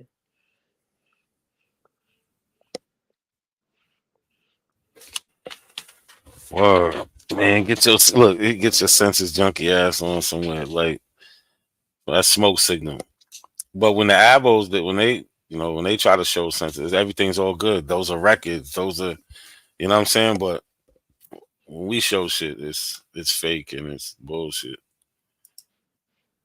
You can't win with these guys, man. Yeah. You cannot win. I was mad at Lucky last night, man. What smoke signal is actually trying to come up? Nah, he's scared. Man, smoke ain't coming up. I got to get off here soon anyway. Yo, it's wild, yo. Hey, it's about to be the summer solstice on some real shit. You know, hey, not a coincidence. Y'all might be too up north to actually feel this shit. Wow, what you feel down there? Oh boy, you know how light it is outside at 9 o'clock. What the heat? No, how light it is outside. Oh yeah, what? Yeah. Oh, I told you, hey, Cool, I told you my mom just came back from where my mom's in it was at Norfolk. It was just in Norfolk. Nah, it's just you know what I'm saying? Like, yeah, it's just a longitudinal thing. It ain't a big deal. But like it's still like here in this 9 o'clock. This 16 ounce down. Yo. Yeah, my mom's and them just came back from Norfolk. My family down there, they not that particular family. They not from Virginia. My one of my relatives was in the military, and they just in the Navy. Yeah, he in the Navy, and he picked that when they came back from California, well, Japan, and then they set up shop in Norfolk. Yeah, you don't say it that bad though, for real, because it's Norfolk. It's not Norfolk. Norfolk, yeah. It's Norfolk. Norfolk. Yeah, you say it correctly. I appreciate that. My mom's and them caught the Greyhound. They caught the train down there, but I'm like, I don't like that Virginia ride. That shit too long for me. I hate it. That bridge. Yeah, like once you go through Richmond, it ain't shit else. Yeah. It ain't shit else until you get to the until you get to Hampton. That's when you get to the bridge. When you get to Hampton. I got pulled over last time I bet you did, nigga. They don't play. Yeah, I got pulled over. They let me go though, because I had just had my son, and they pulled me over. I bust. Man, that was a day I was scared to death. But I had the baby in the back. They like, what's going on? I'm like, yo, I had to change they let me rock though. I'm like, yo, I hate it. I used to work at 7-Eleven or like right off 95, like by Fredericksburg. And police coming there all the time, state police. And I asked them, I was like, what how fast can you actually go? And he was like, if you got Virginia plates, you good. Anything over there. And he said, but if it's anything up north, we pulling them. He said straight up, yo, this police. Straight up, yo.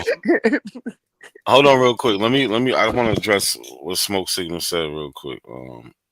So he said you see his comment. He said because y'all drawn to the fake shit, saying that our records that we pulling up are fake.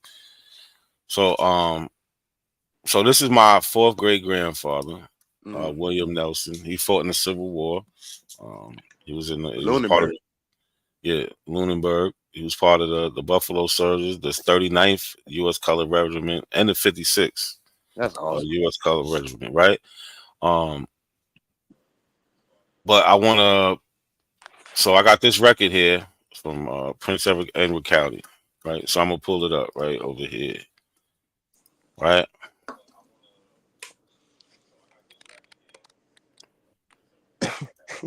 He said, "Y'all trying to fake shit." So I just want to know what's fake about this. I can imagine him sitting in his kitchen with the stove light on. You know how niggas leave the stove light. So look, this is a register of colored persons,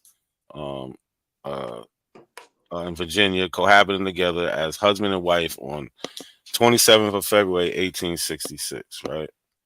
And we see the categories: name of husband, age, place of birth, residence, occupation, last owner. Remember, this is 1866.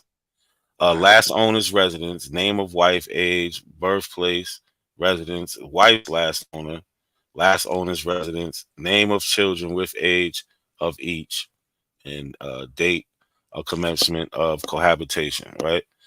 So my ancestor's name is William Nelson. Where is it? Oh, I'm not. My bad. All right. So this is Prince Edward County. So we have William Nelson right here. I'm gonna zoom in so we can see it. I want to know what's fake about this. This is from 1866. So we got William Nelson. He's 36. He lived in Lunenburg, Prince Edward County. He was a farmer. His owner was Henry Stokes, who was also from Prince Edward County. His wife is Lucinda Yeah, Nelson. that's right outside Richmond, bro. Right. His wife is Lucinda. She was 28. Prince Goochland Edward under County. that. Goochland.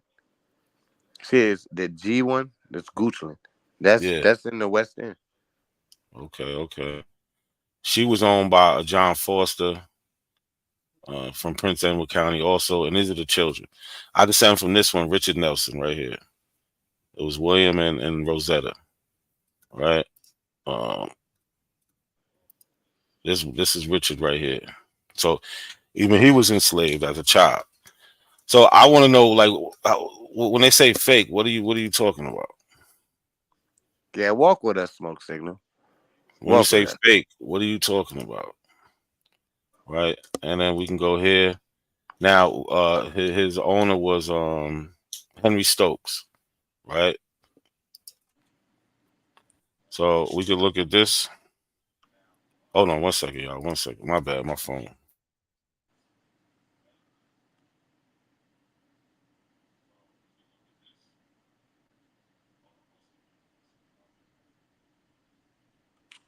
For a bit of historical context, Prince Edward County, if you ever heard of it, that's the place that when segregation, was made illegal, they closed down all of their public schools. If you ever heard of that, Prince Edward County closed down all of their public schools. They didn't have public schools at all. Yeah, that's crazy. Yep. So then, this is Henry Stokes. He got a pardon from the United States, right? For being his part in the rebellion. Confederacy. That's right. Yep. Yeah, he had to get a pardon. But this is Henry Stokes in 1860, right? This is the census slave schedule in 1860. He owned, at that time, he had Jesus Christ. Hold on. Where's he at? Oh, he's over here. At that time, he had 30 black males, right? In 1860. So I'm going off the records, my ancestor would be one of these people. He already told us. He told us who his owner was, right? When we looked at that record of the cohabitation, he told us who his owners was. So in 1860, he would presumably be here. Hey, but not a coincidence. You got to understand, they changed all those I's into B's. Facts. But it's just words on the paper. You know what I'm Yeah, saying? it's But on the I want to know like what makes these records fake? Like especially this one right here. Like what makes this fake? What say you, Smoke Samer? Right.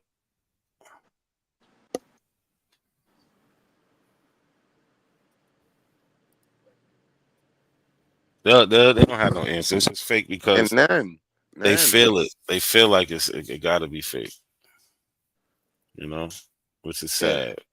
They was lying to us. Like they knew 200 years ago to lie to us about some shit now because they knew that the internet might come out. Come on, look, they lazy. They're not looking at this stuff. They're not even going. I don't even believe they're going to check these things. Like how we taking our like spare time to just go look or Google or You know what I'm saying? I don't even think they're doing any of this. Yeah, it's Oh, I my did people's my right down here. I did my I got shot. Keep genealogy. going.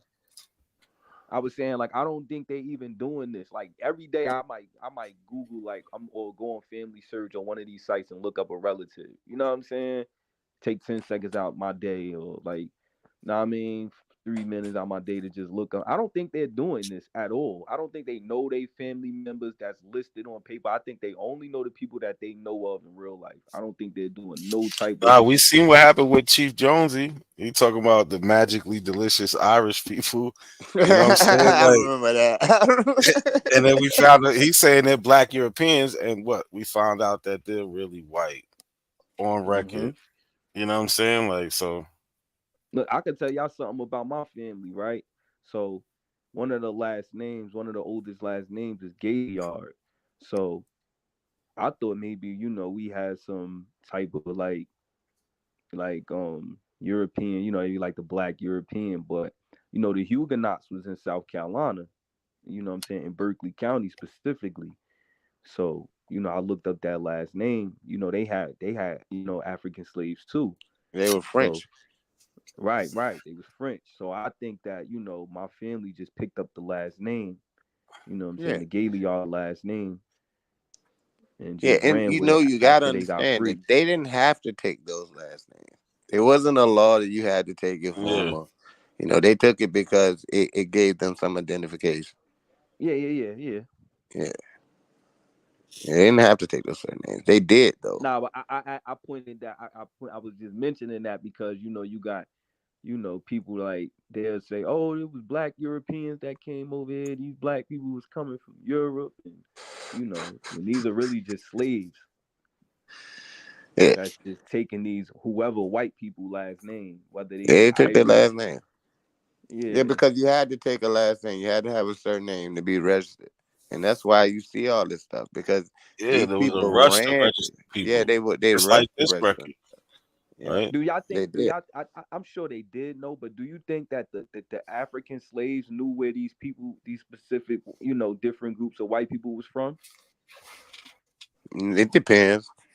They might have known they were French because if your name was Gay, you would have known they were French. So your plantation would have been a bit different than the English plantation. They would have known. I mean, they ain't stupid. They would know they were Mhm. French, but it wouldn't have. It They would wouldn't have have known. made a difference in the long run. Yeah, You it know was what the I'm saying? same. Yeah, because like the French people that were in, like you said, the Huguenots. Huguenots primarily went to Maryland, but you did have the Huguenots were like um Protestant French. You know what I'm saying? So that you did have some to come to South Carolina. South Carolina had one of the highest Catholic populations in the United States. You know what I'm saying? South Carolina and Maryland. You know what I'm saying? So you had a lot of French people to come down there. So they may have distinguished themselves a bit after a while, but those white people would have been acclimated into American society after generations as well. You see what I'm saying? Like they wouldn't Yeah, have been distinctly French. got They it, may have got been it. distinctly French in New Orleans, but they couldn't have been allowed to be distinctly French in South Carolina. Not like, not to the point where it's looking like Django. Yeah, You yeah. know what I'm The saying? only thing that you would have had to know by the name, by the last name. If not, Yeah, then they you would have wouldn't be known they able were to tell. French though. Yeah. Yeah, Yeah, they would have known they were French. Because the white people would have made it an issue. Like the way someone would do now to make themselves different. From the surrounding population. That's definitely a possibility. To distinguish themselves from, people who descended from English. Because by the 1800s, people had been in South Carolina, and I'm saying people as far as like Europeans and Africans had been in South Carolina by the 1800s for 200 years. We got to put 200 years under the microscope. That 200 years ago from today, you know what I mean? That's what 1824. You know what I'm saying? So just kind of, imagine how long ago that is to us and take that 1824 and take it back 200 years. You feel what I mean? So yeah, I get you. it would have been steady and constant. So those people would have acclimated to their surroundings. But, you may have had, you could have easily had people who held on to French shit. You do find a little bit of that in South Carolina, but you will find more of it in like Mississippi Mississippi, and New Orleans. Yeah, But you do I see it. think that's a testament to say that those black people in South Carolina that was around those French people wasn't actually French because they didn't really hold on to it. Like, They what I'm weren't saying? French at Like, all. Yeah. Like the way they made the dude in Django, it was kind of all okay. It was a good representation of how somebody still holding on to the French shit. You see what I'm saying? They're still holding on. Like at that time, France had a good look in our eyes, in the eyes of the America, because the American Revolution wouldn't have happened had it not been for the French intervention with Lafayette and all that shit. You know what I'm saying? It wouldn't have happened without the French helping George Washington. When they cornered Cornwallis in the Chesapeake Bay. Yeah, my bad. I don't mean to cut y'all off. Now go ahead, Shad. But yeah, I'm about to end this. I was waiting for Sean to go live. He just went live. I put the links to the chat for everybody. I put the link for the chat for everybody. If you're not already over there, or if you don't know how to get there, that's the link right there. We out of here. We about to go over to Sean and see what he talking about. Yeah, big up Virginia. Thank you for having me. Now the coincidence. Hey, peace to all y'all. Peace to you, Sha. Big up, Sha. Respect. Big up, Cali. You know what I mean? And where's Shawty boy? What's the nigga? Lucky. Big up. Lucky done slid off. He on one of those big up Arrow Virginia. channels. Lucky be sliding. We all we got, nigga. That's what it is. All the time. Thank you, Shad. Yeah, let me get this right. We out of here. Y'all make sure y'all go over to Sean. Make sure y'all share and like this video. Right? Make sure you hit the subscribe button. And we out of here. You got to remember to say that. We out of here, though. Peace, peace, peace.